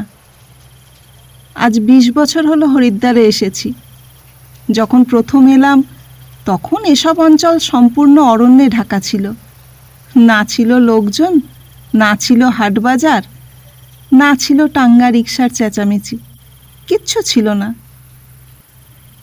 হরিদ্বার তখন তপবন ছিল, আজকের মতো বাজার ছিল না। ভীমগোড়ার ওদিকটায় কিছু লোকজন, অল্প কিছু দোকান পসার ছিল। এদিকে কেউ আসতো না। আমাকেই যেতে হতো মাঝে মাঝে চাল ডাল কিনতে কিংবা ভিক্ষার জোগাড় করতে। সে আজ কতকালের কথা। বর্ষার রাত্রে সাপে আর মানুষে একত্রে রাত্রিবাস করেছি, কিন্তু ভয় পাইনি। ভয় ছিল মানুষকে। বলতে বলতে কেমন যেন আনমনা হয়ে পড়েন। আবার পর মুহূর্তেই নিজেকে সামলে নিয়ে হেসে বললেন, আমার কথা থাক, আজ তোমার কথা শোনা যাক। আমাকে বাঙালি বলে বুঝলেন কি করে? শুধু কি বাঙালিই বুঝেছি? তুমি যে কাঠ বাঙাল তা কি বুঝিনি? আপনিও বাঙাল, তাই না? আমার কথা বলতে নেই, মানা আছে। কিন্তু একদিন এই সন্ন্যাসিনীর মতো কঠিনা নারীও কেঁদে আমাকে বলেছিলেন, বলতে দে, বলতে দে আমাকে আমার বুকে জমিয়ে রাখা 25 বছরের সব কথা। সত্যি ভালোবেসেছিলাম সন্ন্যাসিনীকে। হরিদ্বারের এই অপরিচিতা ভৈরবী আমার বড় আপনার হয়ে গেলেন একদিনেই। যখনই সময় পেতাম ছুটে আসতাম ভৈরবীদের নির্জন কুঠিয়াতে। প্রথম দিনটির কথা আজও মনে আছে পুঙ্খানুপুঙ্খ রূপে, কিচ্ছু ভুলিনি। অন্ধকার আকাশ, বাইরে তখনও চলেছে বাড়িধারার নিরলস বরিশন।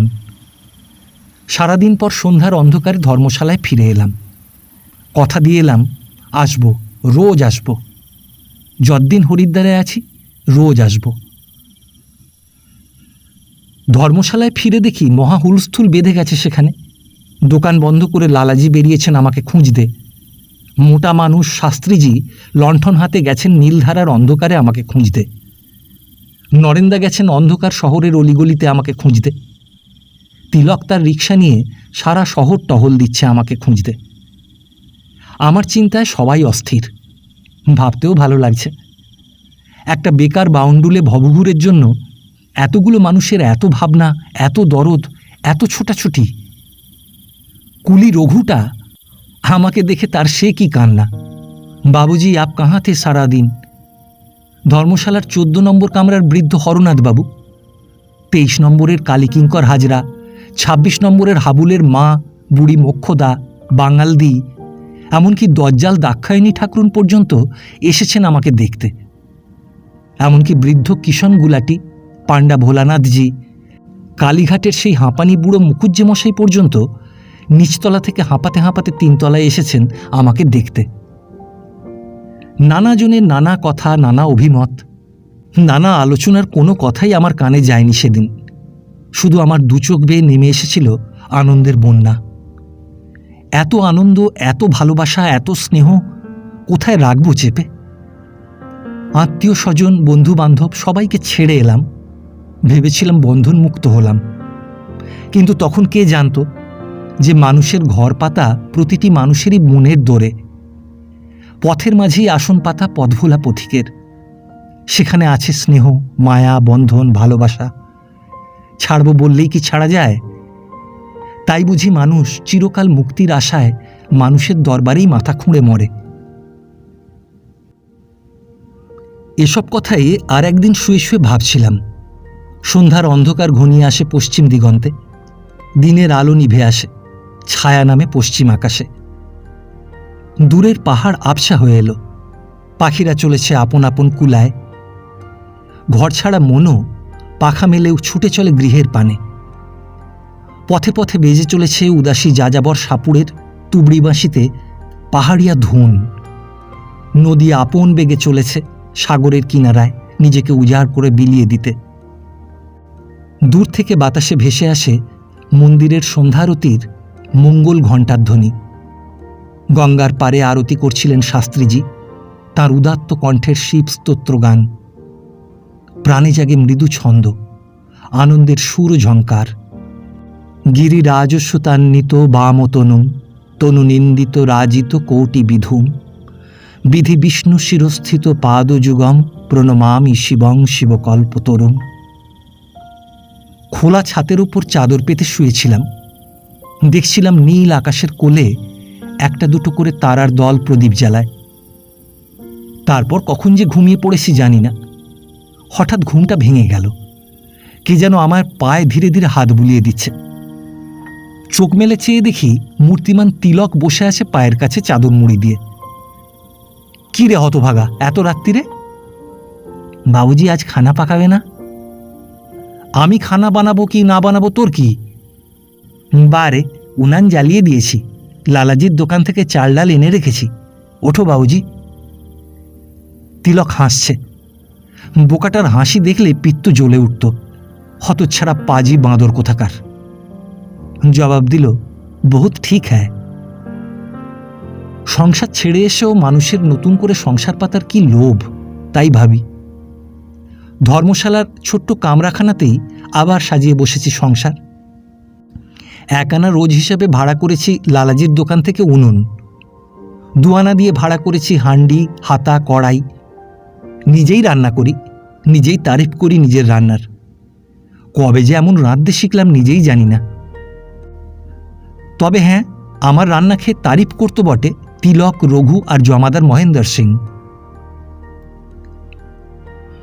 যখন শান্ত হতো শহরের গোলমাল, দোকানের বিকিকিনি, থেমে যেত ফেরিওয়ালার চিৎকার, চলাচল যেত কমে, আমি রোজ এসে বসতাম হরিকিপয়ের ঘাটের কিনারায়। পশ্চিম পারে কত দেবদেবীর মন্দির, কি সুন্দর শ্বেতপাথরে গড়া সোপান শ্রেণী নেমে এসেছে ব্রহ্মকুণ্ডের জলে। এপাশে ধনপতি বিড়লার অর্থে প্রস্তুত ঘণ্টাঘর, মালব্যজির শ্বেতমর্মর ধ্যানী মূর্তি। সুন্দর পাথরে গড়া পুল সংযোগ স্থাপনা করেছে ব্রহ্মকুণ্ডের এপার আর ওপারে। চুপ করে বসে থাকতাম নদীর জলে পা ডুবিয়ে। একটু আগেই গঙ্গাজির আরতি শেষ হয়েছে, থেমে গেছে শঙ্খ ঘণ্টার সুমধুর মঙ্গলধ্বনি। গঙ্গাজির আরতি সে যে কি সুন্দর ভাবগম্ভীর, বর্ণনা দিয়ে অন্যকে বোঝানো অসম্ভব। অপূর্ব মন্ত্র গানে মুখরিত আকাশ বাতাস, শত শত ঘিয়ের দ্বীপে সজ্জিত বিরাট বিরাট প্রদীপ হাতে পুরোহিত আরতি করেন সুরধুনী গঙ্গার। বেজে চলে অবিরাম শঙ্খ, ঘণ্টা, দামামা। হাজার হাজার লক্ষ লক্ষ প্রদীপ শিখার ছায়া দোলে গঙ্গার বুকে, ব্রহ্মকুণ্ডের শীতল মধুর পবিত্র জলে। ব্রহ্মকুণ্ড, এখানেই প্রজাপতি ব্রহ্মা গঙ্গার বুকে তার কমণ্ডলু থেকে ঢেলে দিয়েছিলেন পবিত্র অমৃত ধারা। সাগর মন্থনে উত্থিত অমৃত, অসুরের কবল থেকে ছিনিয়ে আনা সেই পবিত্র অমৃতধারা। তাই আজও যোগ স্নানে লক্ষ লক্ষ যাত্রী আসে দূর দূরান্ত থেকে পবিত্র ব্রহ্মকুণ্ডের অমৃতধারায় অবগাহন করে মনের ও দেহের যত দুঃখ, যত জ্বালা থেকে মুক্তি পেতে। এখানেই পিতামহ ব্রহ্মাদেব আহ্বান করেছিলেন স্বর্গদহিতাকে। আশীর্বাদ করেছিলেন, তোমার পবিত্র পরশে ধন্য হোক গাঙ্গেয় ভূমি, সোনার ফসল ফলুক ভারত ভূমিতে। এখানেই রাজা ভর্তৃহরি কঠিন তপস্যা করেছিলেন। তাঁরই পুণ্যস্মৃতির পবিত্র উদ্দেশ্যে সহোদর মহারাজা বিক্রমাদিত্য হরিকিপয়ের শিলাময় সোপানরাজি প্রস্তুত করেছিলেন। কত স্মৃতি জড়ানো হরিদ্বারের আকাশ বাতাস পথ ঘাট দেবালয়, কিন্তু তারাও রেহাই পায়নি মানুষের হিংসন্মত্ত লোলুপ লালসা থেকে। যুগে যুগে হরিদ্বার বারে বারে আক্রান্ত হয়েছে বিদেশি শত্রুর হাতে, লাঞ্ছিত হয়েছে বিগ্রহ, প্রাণ দিয়েছে অকাতরে আর্ত ভক্তের দল। মানুষের রক্তে লাল হয়ে গিয়েছে গঙ্গার পবিত্র জলধারা। সোনার ফসল আর হিন্দুর আবাস জ্বালিয়ে দিয়ে গেছে বারবার বিদেশি দস্যুদল। ভক্ত তবু হার মানেনি, আবার স্থাপনা করেছে বিগ্রহ, প্রস্তুত করেছে দেবালয়। দেবতার পূজা বন্ধ হতে পারে না। সে ধ্বংসের চিহ্ন আজও চোখে পড়ে পাঞ্জাব কেশরে নির্মিত কাংড়া মন্দিরের নবগ্রহ মূর্তিগুলির পানে চেয়ে দেখলে। ভৈরব আখড়ার ভৈরব মূর্তিটি আজও সাক্ষী দেবে সেই জঘন্য ইতিহাসের। আজও চোখে পড়বে ঠিক ব্রহ্মকুণ্ডের মাঝখানে নির্মিত সম্পূর্ণ মুসলিম ঢঙে প্রস্তুত মানসিং কি ছেত্রী। মহারাজ মানসিংয়ের মরদেহের ভস্মাবশেষ ব্রহ্মকুণ্ডের জলে নিক্ষেপ করা হয়েছিল এবং তাঁরই স্মৃতির উদ্দেশ্যে মুঘল সম্রাট মহামতি আকবর বাদশাহ রচনা করেছিলেন মানসিং কি ছেত্রী। রাত হয়ে যেত, খেয়াল থাকতো না, আপন মনে মশগুল হয়ে বসে থাকতাম। মনে হতো কি ভাগ্যবান আমি, বসে আছি কত ঋষি, কত যোগী, কত দেবতার তপস্যায় ধন্য এই পবিত্র ভূমি হরিদ্বারের গঙ্গার উপকূলে। কাছেই কুশাবর্ত ঘাট। এ ঘাটের বুকেও চিহ্নিত আছে পুরাণের কত কথা ও কাহিনী। মহামুনি দত্তাত্রেয় হাজার হাজার বছর ধরে কঠিন তপস্যা করেছেন এক পায়ে দাঁড়িয়ে। এমনি সময় গঙ্গা এলেন স্বর্গ থেকে বিষ্ণুর আদেশে। গঙ্গার দুর্বার স্রোতধারা নেমে এলো হরিদ্বারের সমতল ভূমিতে, আবর্তে ভাসিয়ে নিয়ে গেল যোগীরাজ দত্তাত্রেয়র রক্ষিত কুশপত্রগুচ্ছ। ধ্যান ভেঙে গেল, মুনি অভিশাপ দিতে উদ্যত হলেন গঙ্গাকে। দেবতাগণ ছুটে এলেন দত্তাত্রেয়র কাছে। অনেক অনুরোধ, অনেক অনুনয়ের পর মুনির ক্রোধ প্রশমিত হল। দেবতারা কথা দিলেন চিরকাল তাঁরা মুনিরাজের আশ্রমে বিরাজ করবেন, ভক্তের মনোবাঞ্ছা পূর্ণ করতে। আবর্তে কুশ ভেসে গিয়েছিল, তাই এই ঘাটের নাম কুশাবর্ত। পথ চলি আর দেখি, দেখলাম কত মন্দির, কত মানুষ, কত আশ্রম, কত আখড়া। আজও মন ছুটে চলে শিবালিক পর্বতের পাদদেশে, দেবতার প্রিয় মনোরম হরিদ্বারের গঙ্গার ঘাটে ঘাটে। কি আনন্দ ছিল এর পরিবেশে জানি না, কি মোহ ছিল এর বাতাসে, তখনও তো এত বুঝিনি। কি বশীকরণ মন্ত্র লেখা ছিল নদীর জলধারায়, তখন তো খেয়াল করিনি। আজ মন কাঁদে, ইচ্ছা করে ছুটে যাই তোমার নিবিড় আলিঙ্গনে। কোনো কাজ নেই, কোনো চিন্তা নেই, কোনো ভয় নেই, কোনো ভাবনা নেই। সারা মন প্রাণ জুড়ে কেবল বাজে সেই ফেলে আসা দিনগুলির স্মৃতির সঙ্গীত। মাঝে মাঝে গভীর রাত্রে ঘুম ভেঙে যেত, বাইরে ছুটে যেতাম আকাশের নিচে। মন বলতো তুমি আছো আকাশ জুড়ে, তুমি আছো নদীর কলগানে, আছো রাতের অন্ধকারে ছায়া সুনিবিড় অরণ্যের মাঝখানে, নক্ষত্রের গানে গানে। ভোর হয়ে আসে, রাত্রির অমানিসা কেটে যায় প্রভাত পাখির বন্দনায়। আকাশে জাগে নবীন সূর্য, বাতাসে জাগে প্রভাতী হিল্লোল, জাগে আলোর জয়গান। নিচতলার পণ্ডিত সূর্যশঙ্করজি তানপুরাটায় সুর ধরেছেন ভৈরবীতে, জাগো জাগো নন্দ কিশোর হো গয়া সাবেরা। নরেন্দা এলেন এক কাপ ধুমায়িত চায়ের পেয়ালা হাতে। আচ্ছা, ভেবেছিস কি সবাইকে ছেড়ে এসে বাবু আমার লায়েক হয়েছেন? ভাবছিস আমরা কিছু বুঝি না? এতগুলি একত্রিত অভিযোগে কি বলবো আর কি বোঝাবো বুঝতে না পেরে হাসি এলো আমার। যেই না হেসেছি, ব্যাস নরেন্দার রেগে ফায়ার। আজই হরিদ্বার ছেড়ে চলে যাব, থাক সব আপদের দল। ভেবেছিলাম ধর্ম করেই চলে যাব, কিন্তু ভগবান জোটানো যত সব আপদগুলোকে আমারই কপালে। সারা রাত না ঘুমিয়ে ছাদে বসে বাবু আমার কবিত্ব করেন, নিমোনিয়া হয় মর তবেই বাঁচি। নরেন্দা বাঁচবেন কিনা জানি না, তবে নরেন্দার রাগের কারণ অনুধাবন করে আমি হাঁপ ছেড়ে বাঁচলাম।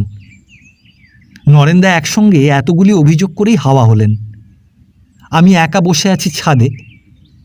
কতক্ষণ পার হয়েছে জানি না, হঠাৎ দেখি রঘুটা কাঁচুমাচু মুখে দাঁড়িয়ে আছে, হাতে এক ঠোঙার গরম পুরি আর জিলিপি। বাবুনে ভেজ দিয়া। হাসি এলো নরেন্দ্র কাণ্ডটা আর রঘুটার বিদঘুটে পোজটা দেখে। হাসি দেখে যেন রঘুর ধরে প্রাণ এলো। লাল দাঁতগুলো বের করে একগাল হেসে বলল, তবিয়ত তো ঠিক হ্যায় না? হরিদ্বার ছেড়ে যাবার দিন যতই এগিয়ে আসছে, মনটা যেন ততই নরম হয়ে পড়ছে। সবাইকে ছেড়ে চলে যেতে হবে। কিছুতেই মনকে বোঝাতে পারি না এরা আমার কেউ না। পথের মাঝখানে পরিচয়, আবার পথেই মুছে যাবে তা। জীবনের এই দীর্ঘ যাত্রাপথে কতজনের সঙ্গেই তো পরিচয় হলো। কত প্রেম, কত স্নেহ, কত ভালোবাসা, কত অন্তরঙ্গতা। কিন্তু সেসবের কতটুকু স্মৃতি, কতটুকু বেদনা আজ অবশিষ্ট আছে। পথের বাঁকে কাউকে ছেড়ে আসতে মুহ্যমান হয়েছি। পরবর্তী বাঁকেই নতুন পরিচয়ের ব্যস্ততায় সে বেদনা ধুয়ে মুছে গেছে। এক হাটের বোঝা অন্য হাটে শূন্য করে দেওয়া, এই তো জীবনের অঙ্ক। কিন্তু তবু কাল ভুলে যাব জেনেও আজকের প্রিয়জনকে ছাড়তে মন চায় না। ন্যায়শাস্ত্রের সকল যুক্তি সত্ত্বেও নয়, অতীত অভিজ্ঞতার চোখ রাঙানিতেও নয়। নির্জনতার অভিলাষে হিমালয় পালিয়ে আসি, কিন্তু এখানেও একটি মানুষ দেখলে তখনই তার সঙ্গলাভের আশায় উন্মুখ হয়ে উঠি। আবার সেই অনিবার্য বিচ্ছেদ, আবার সেই বিদায় বেদনা, আবার সেই বিস্মৃতি। প্রথম অঙ্ক থেকে পঞ্চম অঙ্ক একই নাটকের পুনরাভিনয়। আজকের এই নরেন্দা, তিলক, লালাজি, ভৈরবী রাত্রি প্রভাত হবার আগেই সব পুরনো আলোকচিত্রের মতো অস্পষ্ট হয়ে যাবে। পরপ্রভাতে নিঃশেষে তলিয়ে যাবে বিস্মৃতির অতলে। তারপর এই নরেন্দা, এই তিলক, এই লালাজি, এই ভৈরবী নতুন নামে, নতুন সাজে, নতুন কোনো স্থানে আবার আলাপ জমাবে। জানি, সব জানি, তবু হারাবার ভয় ভীত না হয়ে পারিনে। বিদায় মুহূর্ত যতই আসন্ন হতে থাকে, মন ততই যেন বিষণ্ণ হয়ে পড়ে। তখন আরও জোরে আঁকড়ে ধরি আজকের এই মধুর ক্ষণটুকু। আমি চলে যাব তাই তিলকও ভালো করে কথা বলে না, কাছে আসে না। নরেন্দাও বলেন, তোর মায়া নেই, মমতা নেই, যেখানে খুশি চলে যা, আমাকে আর জ্বালাস নেই। মনের কথা বোঝাবার চেষ্টা করি সবাইকে, কিন্তু কেউ বোঝে না।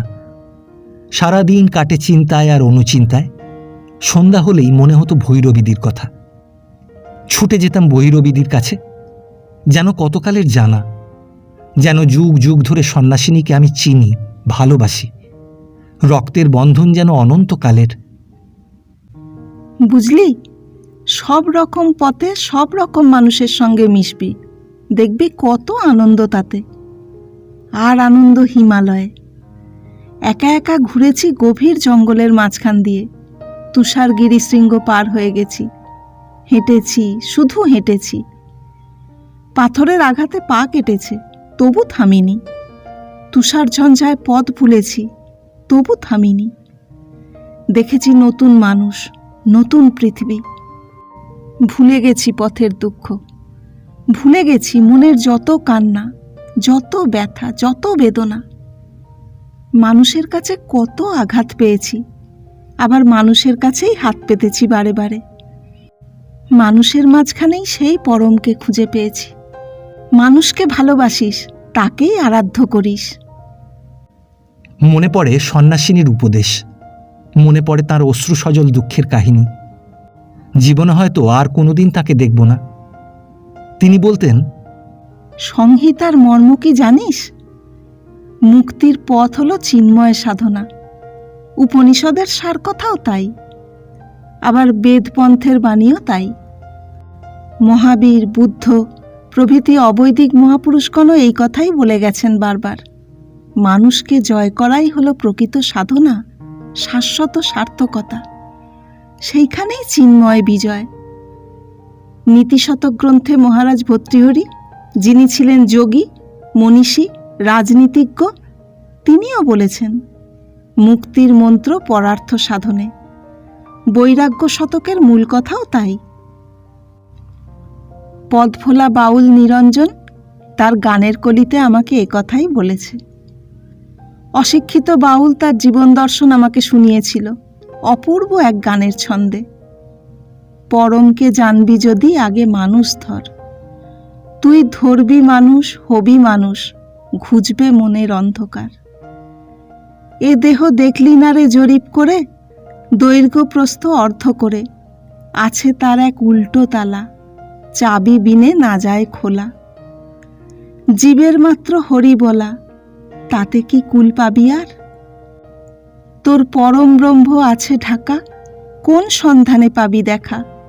মিছে ভক্তি স্তুতি করা, সন্ধান বিনে পাওয়া ভার।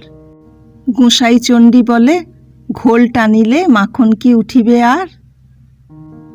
আমার মনের কথা বুঝতে পেরে ভৈরবীদি হাসতে হাসতে বলতেন, ভাবছিস অশিক্ষিতা সন্ন্যাসিনী এত কথা জানলো কি করে? বলতে বলতে ভৈরবীদি কেমন যেন উদাসীন হয়ে পড়তেন। বলতেন, আর পারছি না রে এ দেহটাকে বয়ে বেড়াতে, আর পারি না রে মৃত্যুর প্রতীক্ষায় একটা একটা করে দিন গুনতে। ধ্যানে বসে একটি কামনাই শুধু দেবতাকে জানাই, এবার আমায় ছুটি দাও, মুক্তি দাও। শুদ্ধ উচ্চারণ করে তিনি আবৃত্তি করতেন মহাকবি কালিদাসের অমর সৃষ্টি থেকে, যেখানে অমর ছন্দে ধ্বনিত হয়েছে গভীর নির্বেদ ও অনাসক্তির সুর। প্রবর্ততাং প্রকৃতিহিতায় পার্থিব, সরস্বতী শ্রুতি মহতাং মহিজ্জতাম, মমামি চ শপয়ন্তু নীললোহিত, পুনর্ভবং পরিগত শক্তিরাত্মভূ। আমি অবাক হয়ে শুনতাম, কত বছর চলে গেছে, আজও যখন গভীর অন্ধকার রাত্রে ঘুম ভেঙে যায়, রাতের পাখি কাঁদে আপন সুরে, রাত জাগা শঙ্খচিলের কাতর কান্না শুনি ভেসে আসে দূর থেকে, আমার মনে পড়ে ভৈরবীদির কথা। কোথায় তুমি হারিয়ে গেছো জানি না, আর কি কোনোদিন খুঁজে পাবো না তোমাকে? একদিন না একদিন খুঁজে পাবই, আমার একান্ত বিশ্বাস। সেদিন আবার মিষ্টি হেসে কাছে ডেকে বলবে, জানিস রবীন্দ্রনাথও ঠিক এই কথাই বলেছেন নির্লিপ্ত কণ্ঠে, বৃথা বাক্য থাক তব দেহলিতে শুনি ঘণ্টা বাজে, শেষ প্রহরের ঘণ্টা, সেই সঙ্গে ক্লান্ত বক্ষ মাঝে শুনি বিদায়ের দ্বার খুলিবার শব্দ, সে অদূরে ধ্বনিতেছে সূর্যাস্তের রঙে রাঙা পুরবীর সুরে। জীবনের স্মৃতিদ্বীপে আজিও দিতেছে যারা জ্যোতি, সেই কটি বাতি দিয়ে রচিব আমার সন্ধ্যারতি। সপ্তর্ষির দৃষ্টির সম্মুখে দিনান্তের শেষ পলে, রবে মোর মৌন বিনা মূর্ছিয়া তোমার পদতলে। সন্ন্যাসিনী বলতেন, দুঃখ করিস না ভাই, জীবনে আর কোনোদিন দেখা যদি নাও হয়, দুঃখ করিস না। দুঃখ কি? আনন্দ কর। এই যে দেখা, এই যে ক্ষণিকের পরিচয়, এই সত্য। আমিও আবার সেই কথাটি বোঝাতে চেয়েছিলাম তিলককে সপ্তর্ষি আশ্রমে যাবার পথে। সপ্তর্ষি আশ্রম হরিদ্বার থেকে মাইল 5 দূরে। ভীমগোড়া, পাঞ্জাবি সিন্ধ, ছেত্র, খড়খড়ি ছাড়িয়ে সপ্ত সরোবরের পারে পরমহংস রামতীর্থ মহারাজের প্রতিষ্ঠিত এই সপ্তর্ষি আশ্রম। বেদ বেদান্ত অধ্যয়ন, শাস্ত্রপাঠ, ধর্মালোচনার জন্য সুপ্রসিদ্ধ এই বিদ্যায়তন। সুন্দর মনোরম নির্জন আবহাওয়ায় জ্ঞানার্জনের জন্য সত্যি সুন্দর আদর্শ এই স্থানটি। সন্ন্যাসী রামতীর্থের ত্যাগ, তিতিক্ষা ও কর্মযোগের কথা চিন্তা করলে শ্রদ্ধায় মন আপনিই নত হয়ে আসে। মনে পড়ে সপ্তর্ষির কাহিনী। মরীচি, অত্রি, অঙ্গিরা, পুলস্ত, পুলহ, ক্রতু ও বশিষ্ঠ সপ্তঋষির নামে উৎসর্গিত 7টি মন্দির ও নিকটেই সপ্তর্ষি পত্নীদের নামের পুণ্যস্মৃতির উদ্দেশ্যে রচিত 7টি সুন্দর সুন্দর দেবালয়। কিন্তু সবার চেয়ে সুন্দর এর প্রাকৃতিক পরিবেশ। ধীরে ধীরে মন্দির ছেড়ে সপ্তধারার পাড়ে এসে বসলাম আমি আর তিলক। দুহাত ভরে গণ্ডুস করে তুলে নিলাম সপ্তধারার পবিত্র বাড়ি। সারা অঙ্গে ছড়িয়ে দিলাম মনের আনন্দে। মন তবুও ভরে না, বলে দাও দাও আরও দাও। এ যে সপ্তঋষির তপোধন, স্বর্গের অমৃতধারা। অবতরণকালে এখানেই গঙ্গা বন্দিনী হলেন সপ্তঋষির কমণ্ডলুতে। বন্ধন দশা থেকে মুক্ত হলেন পতিত পাবনী সপ্তঋষির সপ্ত পর্ণকুটিরের পাশ দিয়ে সপ্তধারায় প্রবাহিতা হয়ে। মুক্তি পেলেন বন্দিনী, ধন্য হলেন সপ্তঋষি পুণ্যসলীলার পুণ্যশীতল পরশে। দিন শেষে দিনমণি চলেছেন অস্তাচলে। ছায়ায় অন্ধকার নেমে আসে ধীরে ধীরে পাহাড়ের কোলে, অরণ্যের বুকে। নদীর বুকেও নেমেছে ছায়া। যারা ঘরে যাবার সবাই গেছে ঘরে। বলাকার শাড়ি চলেছে আপন কুলায়।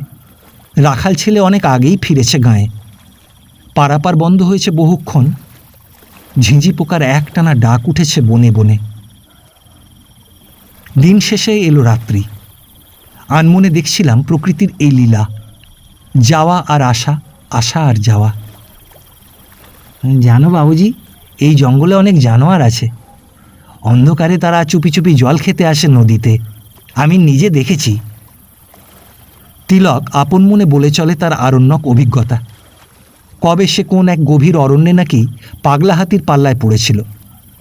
একবার নাকি স্রেফ কিসমতের জোরেই জান নিয়ে পালিয়ে আসতে পেরেছিল ইয়া বড়া একটা শেরের মুখ থেকে। বলেই চলেছে তিলক আপন পৌরুষ কাহিনী। অন্ধকার ঘনিয়ে আসছে। প্রকাণ্ড শিলাখণ্ডটার ওপর বসে বসে দেখছিলাম চারদিকের শুধু লতাগুল্মের শ্যামলিমার আভাস, সবুজের মেলা। শিলাখণ্ডের কালো ছায়া নদীর বুকে রোমাঞ্চের জাল পেতেছে যেন। যখন আকাশে জাগে তারার দল, তখন স্তূপটির চূড়ায় আর ওই ঝুঁকে পড়া অশ্বত্থ গাছের ডালে ডালে হীরার মতো ঠিকরে পড়ে স্নিগ্ধ জ্যোৎস্নার প্লাবন। আর তারই প্রতিবিম্ব বুকে নিয়ে বয়ে চলে নীলধারার নিস্তরঙ্গ শীতল জলরাশি। চারিদিক উদ্ভাসিত অবারিত কাকজ্যোৎস্নায়। সর্বত্র ছেয়ে আছে অখণ্ড শান্তি আর গভীর স্তব্ধতা। মাঝে মাঝে উড়ে যায় দু একটা রাতের পাখি। বুঝিবা ভোর হবার কথা ভেবেই ভুল করে ডেকে ওঠে। পর মুহূর্তেই ভুল বুঝতে পেরে নীরব হয়ে যায়। আবার আকাশে বাতাসে সমগ্র পরিবেশে নেমে আসে গভীর স্তব্ধতা। সেই ক্ষণিক বিস্মৃতি আমার সত্তাকে যেন ভুলিয়ে দিয়ে গেল। ভুলে গেলাম আমার অভ্যস্ত নাগরিক জীবনের সব বিশৃঙ্খল আচরণগুলিকে। নীল আকাশ, নীল পাহাড় আর নীল ধারা চারিদিক দিয়ে বলয়ের মতো বেষ্টন করে আছে, যেন কালের প্রহরী অনন্ত প্রহরায় রত। আকাশে উঠেছে ক্ষীণ বাঁকা চাঁদ, আর তাকে ঘিরেই ভেসে চলেছে সাদা মেঘের লঘু তরী। মধুর মুহূর্ত কেটে যায় এক অপূর্ব আবেশে, এক অব্যক্ত মাদকতায়। মৃদু হাওয়ায় দোলা লাগে অরণ্যের শাখায়, নদীর কালো জলে ও মানুষের মনে। তিলকের কথাও নীরব হয়েছে প্রকৃতির এই অখণ্ড নীরব স্তব্ধতায়। ওর মন হয়তো আজ ছুটে চলেছে যেখানে ছিল ওর ছোট গ্রাম, ছোট পরিবেশ আর ছোট এতটুকু আশা। আর কল্পনায় রঙিন নীল উন্মুক্ত আকাশ আর অবাধ মুক্তি। বাবুজি, তোমার মা আছে?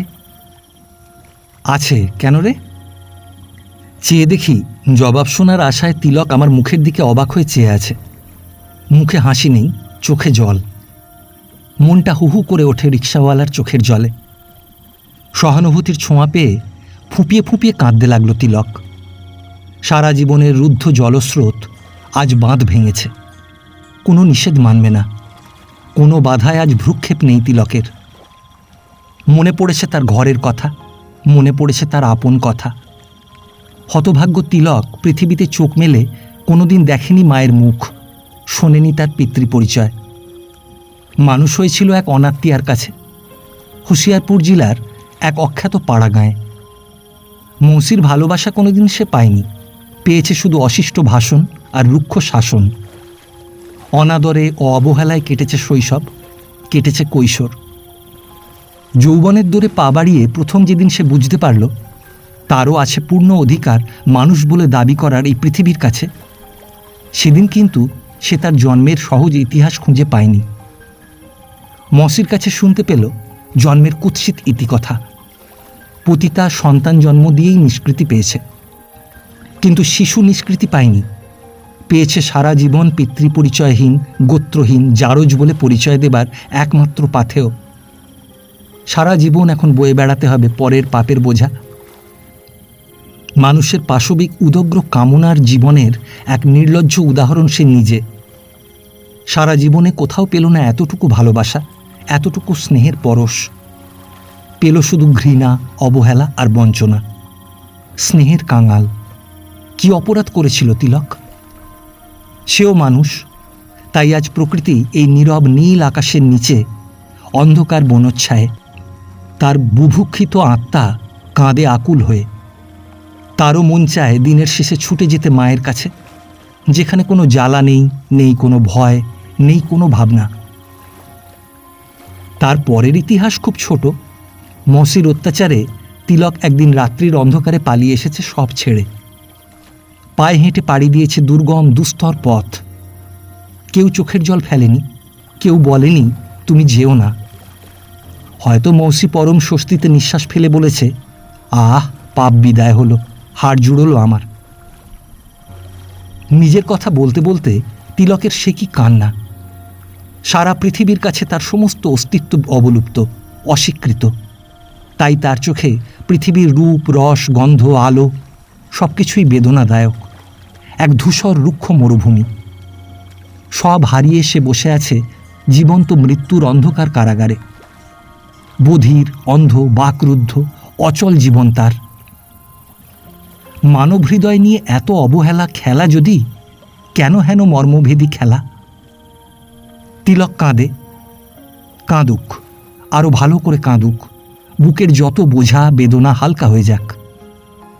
নতুন আলোয় নিশ্চয়ই একদিন তিলকের মনের যত কিছু কালো ধুয়ে মুছে নিশ্চিহ্ন হয়ে যাবে। সেদিন সেও আবার বলবে, সত্যের আনন্দ রূপ এ ধুলিতে নিয়েছে মূরতি, এই জেনে এ ধুলায় রাখিনু প্রণতি। দিন চলে যায়, আমাকেও চলতে হয় অনির্দিষ্টের পথে। জানি না এ পথের শেষ কোথায়। পথ চলতে চলতে আজও মনে পড়ে আনন্দমুখর সেই দিনগুলির কথা। কারো কথাই ভুলিনি। মনে পড়ে ভৈরবীদির কথা, তিলকের কথা, নরেন্দার কথা, সবার কথাই মনে পড়ে। মনে পড়ে বাউল নিরঞ্জনকে, যাযাবরী সর্বতিয়া, কুলি রামলাল, পাণ্ডা দুর্গাজি। আজও মনে পড়ে মিসেস মীনাক্ষী মুখার্জির কথা। মিসেস মুখার্জি বলতেন, রাখবে, আমার একটা কথা রাখবে বলো? আমার জীবনটাকে নিয়ে তুমি একটা উপন্যাস লিখো। সবাই হাসবে, কিন্তু তুমি হেসো না যেন।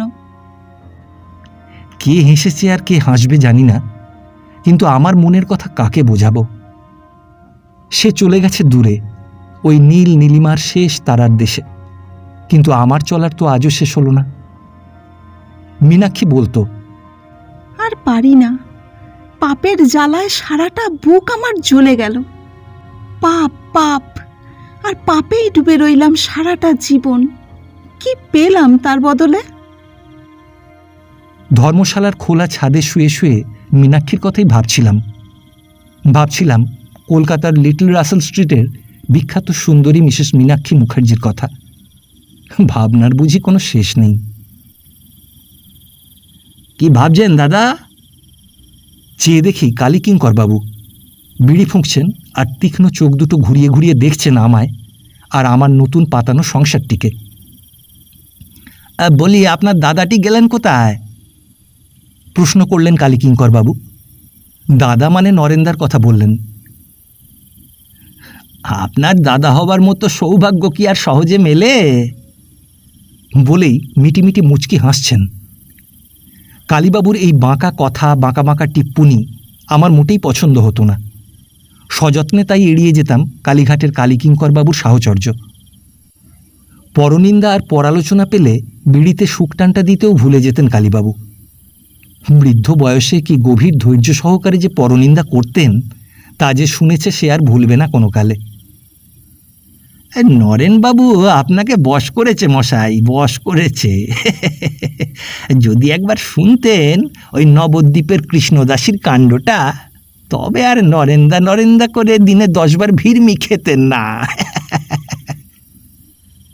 আমি যত বাধা দিই ততই যেন তার উৎসাহ বাড়ে। বুড়ো বয়সে নবদ্বীপে আপনার দাদাটি কি কাণ্ডটাই না করে এলেন। বউ তো আর কারো মরে না, একা আপনার নরেন্দাই যেন প্রথম বিপত্নী হলেন সংসারে। মেজ ছেলেটাকে তো ঘাড়ে ধরে বাড়ি থেকে তাড়িয়েছে মশাই। জানেন সেসব কথা? এখানে এসে সাধু হয়েছেন। বড় বড় শাস্ত্র কথা ওড়াচ্ছেন, ধর্ম কথা শোনাচ্ছেন। আমরা তো কচি খোকা সব। কিন্তু একের কাহিনী অপরের কাছ থেকে শুনবার তেমন আগ্রহ আমার ছিল না। উভয়েরই কিছু কিছু আমার জানা আছে। নরেনবাবুর কথা যদি কিছু জানতেই হয় তবে তা নরেন্দার কাছ থেকেই শোনা ভালো। সংক্ষেপে তাই বললাম, আপনি এখন আসুন কালীকিঙ্করবাবু, আমার কিছু ভালো লাগছে না। ঠিক এমনি সময় হাঁপাতে হাঁপাতে নরেন্দা এলেন, হাতে এক ঠোঙা মিষ্টি। নরেন্দাকে দেখেই কালীবাবুর চেহারাটা যেন বদলে গেল। এক মুখ হেসে বললেন, আরে নরেনবাবু যে, এই এতক্ষণ ছিলেন কোথায়? আপনার জন্যে সারা হরিদ্বারটা চষে ফেলেছি মশাই। আচ্ছা মানুষ যা হোক।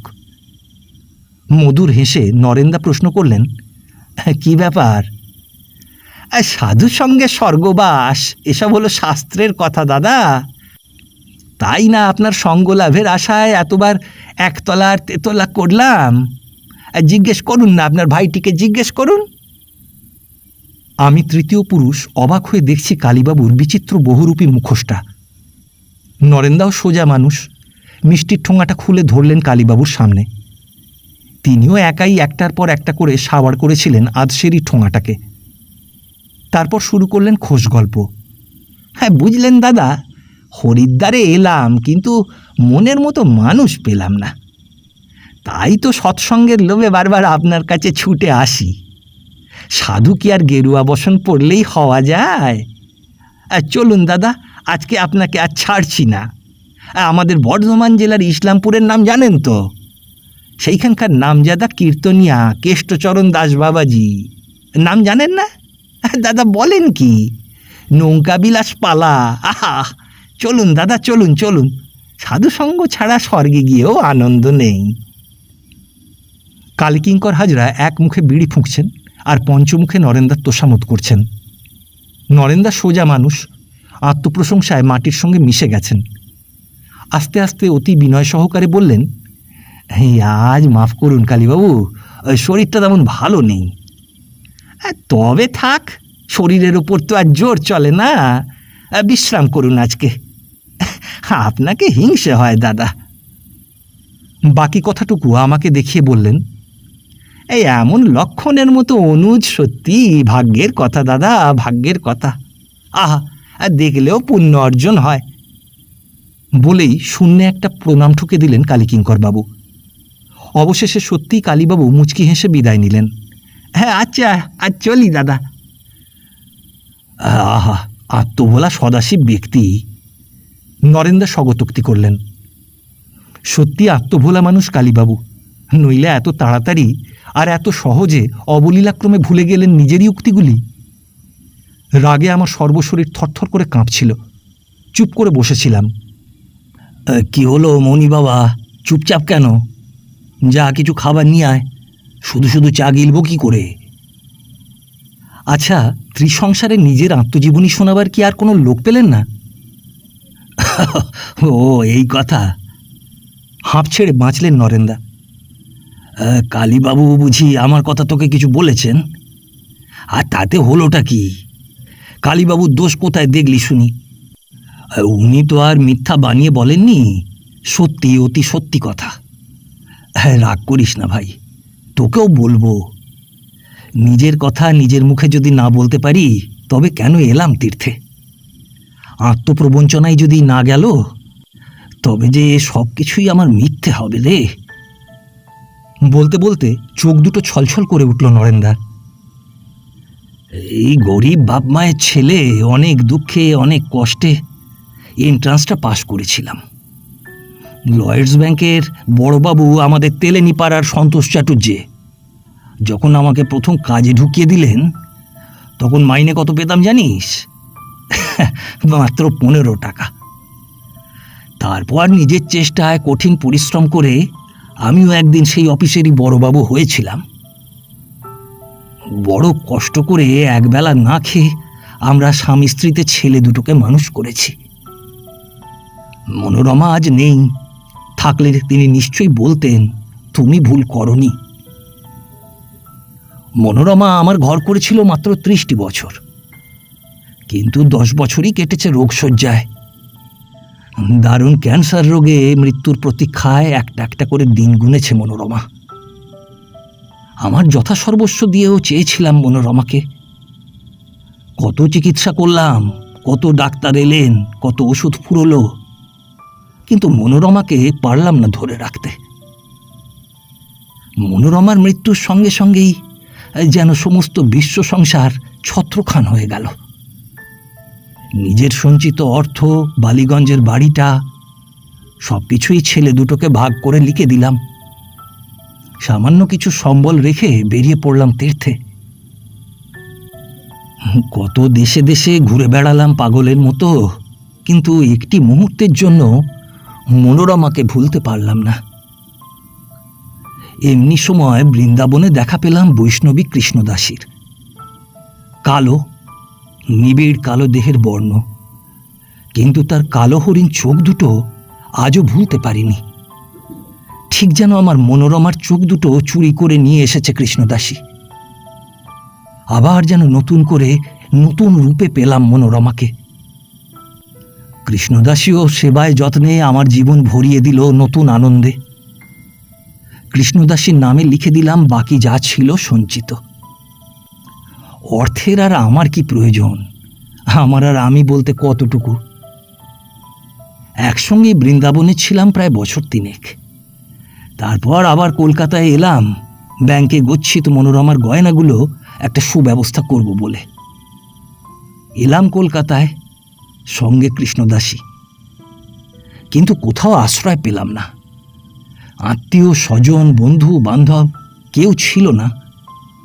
নিজের ছেলে দুটো পর্যন্ত তাড়িয়ে দিল আমাকে। চরিত্রহীনের কোনো মূল্য নেই সন্তানের কাছে। চলে এলাম হাওড়ায়, একটা ঘর ভাড়া করে রইলাম দুজনে। কিন্তু বেশি দিন সে সুখ সইল না আমার কপালে। একদিন দুপুর রোদ্দুরে বাসায় এসে দেখি দরজা খোলা, কৃষ্ণদাসী চলে গেছে। যাবার সময় মনোরমার সমস্ত গয়নাগুলো পর্যন্ত নিয়ে গেছে। আবার একদিন সব ছেড়ে ছুড়ে বেরিয়ে পড়লাম পথে। বছরখানেক পর ঘুরতে ঘুরতে নবদ্বীপ এসেছি। হঠাৎ একদিন দূর থেকে দেখলাম আমার হারানো কৃষ্ণদাসীকে অনুকূলদাস বাবাজির আখড়ায়। কণ্ঠী বদল হয়ে গেছে বাবাজির সঙ্গে কৃষ্ণদাসীর। নতুন সংসার পেতেছে নবদ্বীপে। রূপ যেন আরো উথলে উঠেছে কালো অঙ্গে। কত সুখে আছে, কত আনন্দে আছে কৃষ্ণদাসী। চোখ দুটো জুড়িয়ে গেল কৃষ্ণদাসীর নতুন সংসার দেখে। আহা, সুখে থাক।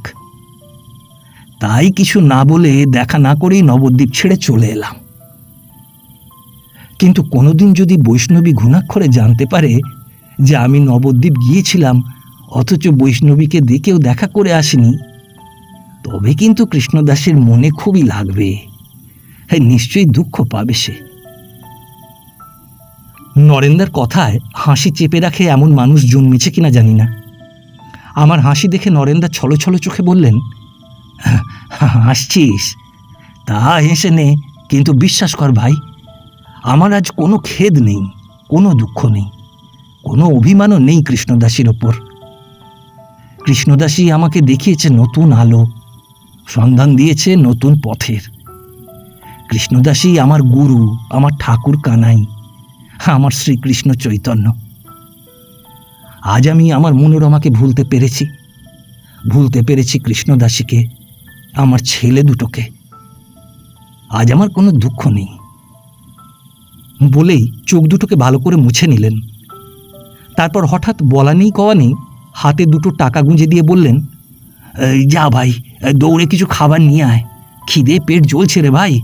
যা বকালি মিছিমিছি, আর যা শিগগির যা। হিঙের কচুরি আর ছানার জিলিপি বেস্ট হবে, কি বলিস? খানাটা গ্র্যান্ড জমবে, তাই না রে? নরেন্দা সহজ হলেন, কিন্তু আমি সহজ হতে পারলাম না। নরেন্দা, তুমিই মানুষ, তুমি পেয়েছো আসল রতনের সন্ধান। বললাম, নরেন্দা, তুমি আমাকে আশীর্বাদ করো। হঠাৎ যেন আটকে উঠলেন নরেন্দা। তারপর আমার পিঠের উপর 82 শিক্ষা ওজনের একটা কিল চড়িয়ে বললেন, এই আর কি করার জায়গা পাও না, ইডিয়েট কোথাকার। তারপর গভীর আবেগে স্নেহের ঝুলি উজাড় করে বুকে জড়িয়ে ধরলেন আমাকে। নরেন্দা আজ সত্যি কাঁদছেন। কতদিন চলে গেছে, আরও কতদিন চলে যাবে। তুমি বিশ্বাস করো নরেন্দা, তোমাকে ভুলিনি, কোনো দিন তোমাকে ভুলতে পারবো না। কি চমৎকার গানের গলা ছিল নরেন্দার, যেমন দরাজ তেমনি সুরেলা। আজও যেন কান পাতলেই শুনতে পাই নরেন্দা আপন মনে গাইছেন, জানো না রে মন পরম কারণ, শ্যামা কভু মেয়ে নয়, সে যে মেঘের বরণ করিয়া ধারণ, কখনো কখনো পুরুষ হয়। কভু বাঁধে ধরা, কভু বাঁধে চূড়া, ময়ূরপুচ্ছ শোভিত তায়, কখন পার্বতী কখনো শ্রীমতী, কখনো রামের জানকী হয়। যে রূপে যেজন করহে ভজন, সেই রূপ তার মানসে রয়। হরিদ্বার ছাড়ব সকাল 8টায়, কিন্তু নরেন্দা ভোর 5টায় হাজির। কত জিনিস, কত টুকিটাকি ওষুধপত্র সব কিছু ঢুকিয়ে দিয়েছেন আমার ঝোলাটায়। অ্যাসপ্রো, ত্রিফলা, হজমিগুলি এসবগুলো থেকে শুরু করে বিস্কুট, আচার, ঘি কিছুই বাদ পড়েনি নরেন্দার নজর থেকে। দুর্গম পথে চলেছি মহাপ্রস্থানের পথে। সঙ্গে নিয়ে চলেছি মানুষের ভালোবাসা, আশীর্বাদ ও শুভকামনা। নরেন্দার চিন্তার শেষ নেই, একাই সব গুছিয়ে দিয়েছেন জিনিসপত্র। মাঝে মাঝে চোখ বুজে ভেবে নিচ্ছেন কিছু বাদ পড়ল কিনা। যাবার সময় হয়ে এলো। নরেন্দার পায়ের ধুলো মাথায় নিয়ে মনে মনে বললাম, আমায় আশীর্বাদ করো নরেন্দা, যেন তোমার মতো হতে পারি। চোখ তুলে দেখি নরেন্দা কাঁদছেন। মনে হলো, খুব না তুমি সংসার ছেড়ে এসেছো বলেছিলে, সবার কথা ভুলতে পেরেছ? যাবার সময় আমার হাতে মজবুত একটা বাঁশের লাঠি তুলে দিয়ে বললেন, এই দুর্গম পথের একমাত্র সহায়, একমাত্র বন্ধু, এই সারাক্ষণ তোর হাতে হাতে থাকবে আর মনে পড়বে তোর নরেন্দাকে। এই লাঠিটা হাতে নিয়ে একবার দাঁড়া দেখি আমার চোখের সামনে, একবার দেখতে দে। বলেই ছেলে মানুষের মতো কাঁদতে লাগলেন। জীবনের চলার পথে চলেছি অন্ধের মতো, কিন্তু চোখের কোণে সারাক্ষণ দেখেছি তোমাদের প্রতিবিম্ব। কাউকেই ভুলিনি। ক্ষণিকের সেই মন দেওয়া নেওয়া, ক্ষণিকের সেই ভালোবাসা, ক্ষণিকের সেই বন্ধুত্ব, হোক সে ক্ষণিকের, কিন্তু সেই ক্ষণিক মুহূর্তটুকুই আমার জীবনের মানচিত্রে অম্লান হয়ে থাকুক। তোমরাই আমার নীল আকাশের তারা, আমার জ্যোৎস্না রাতের চাঁদ, বর্ষণমুখর শ্রাবণ রাতের বৃষ্টির রিমঝিম সুরের ঝঙ্কার, মসিময় ঝড়ের আকাশে তোমরাই ক্ষণিকের বিদ্যুৎ লেখা।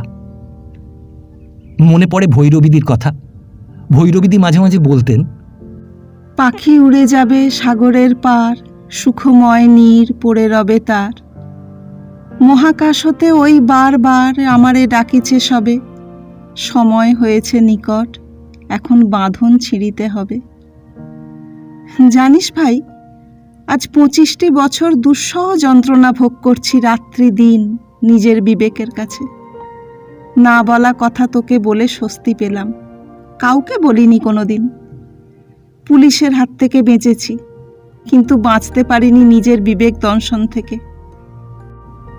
ভৈরবী বলেছিলেন, আর কোনোদিন হয়তো দেখা হবে না তোর সঙ্গে, কিন্তু সেদিন সে কথায় বিশ্বাস করিনি, ভেবেছিলাম অসম্ভব। তারপর কতবার হরিদ্বার এলাম, কিন্তু তাকে আর খুঁজে পেলাম না।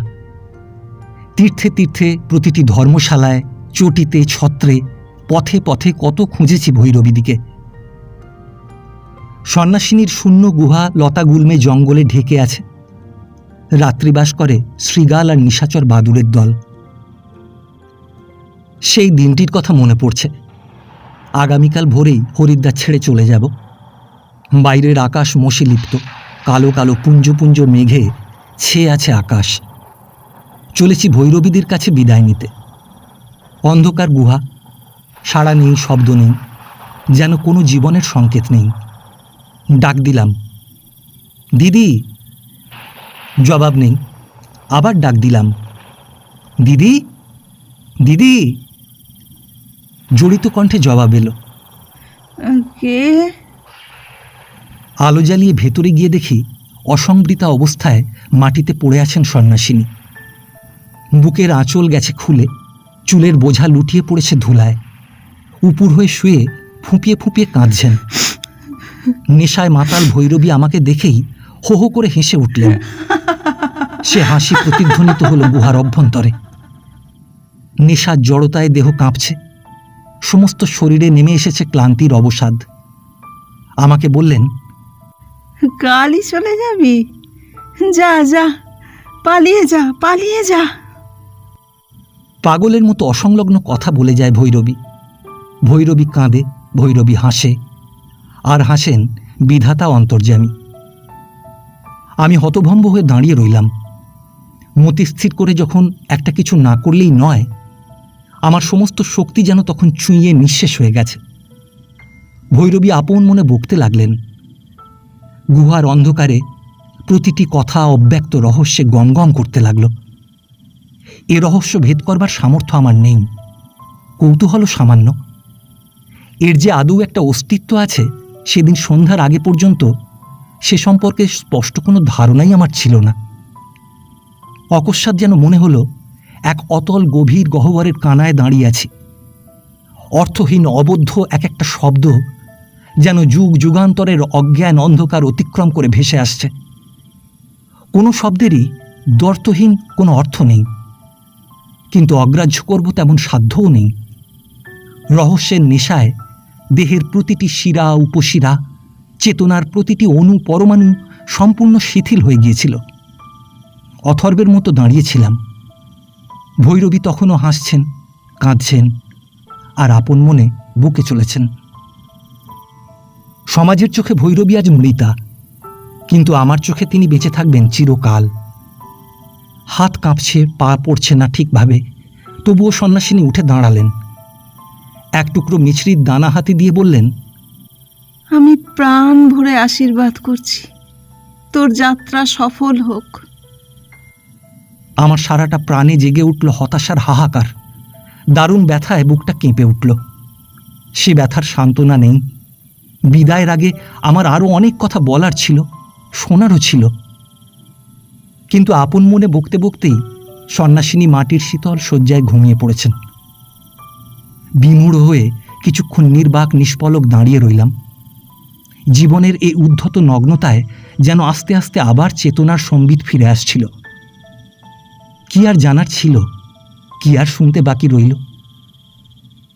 অবশেষে পথে নেমে এলাম। আকাশ তখনও অন্ধকার, পাগলা হাওয়া উঠেছে, পথ ধুলায় অন্ধকার, মাঝে মাঝে বিদ্যুতের ঝলকানি।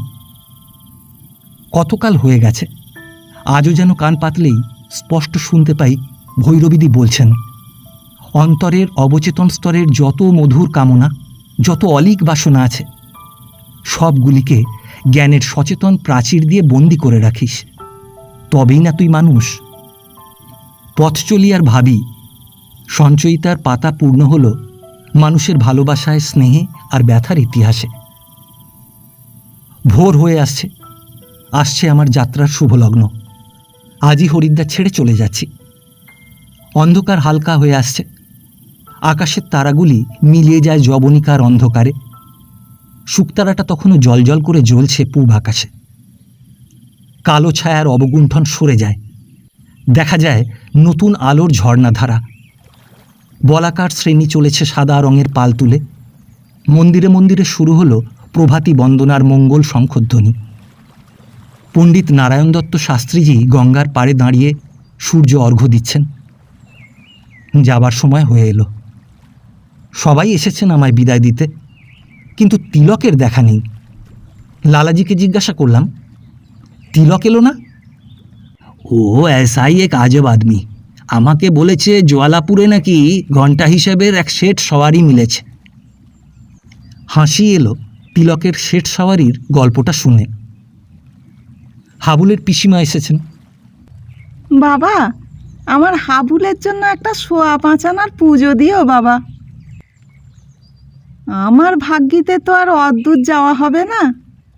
হাবুল বড় মাতৃভক্ত ছেলে আমার। আজ 3 বছর হলো যাদবপুর হাসপাতালে পড়ে আছে। কচি বউটার মুখের দিকে চেয়ে দেখা যায় না বাবা। আশীর্বাদ করো যেন হাবুলকে রেখে যেতে পারি।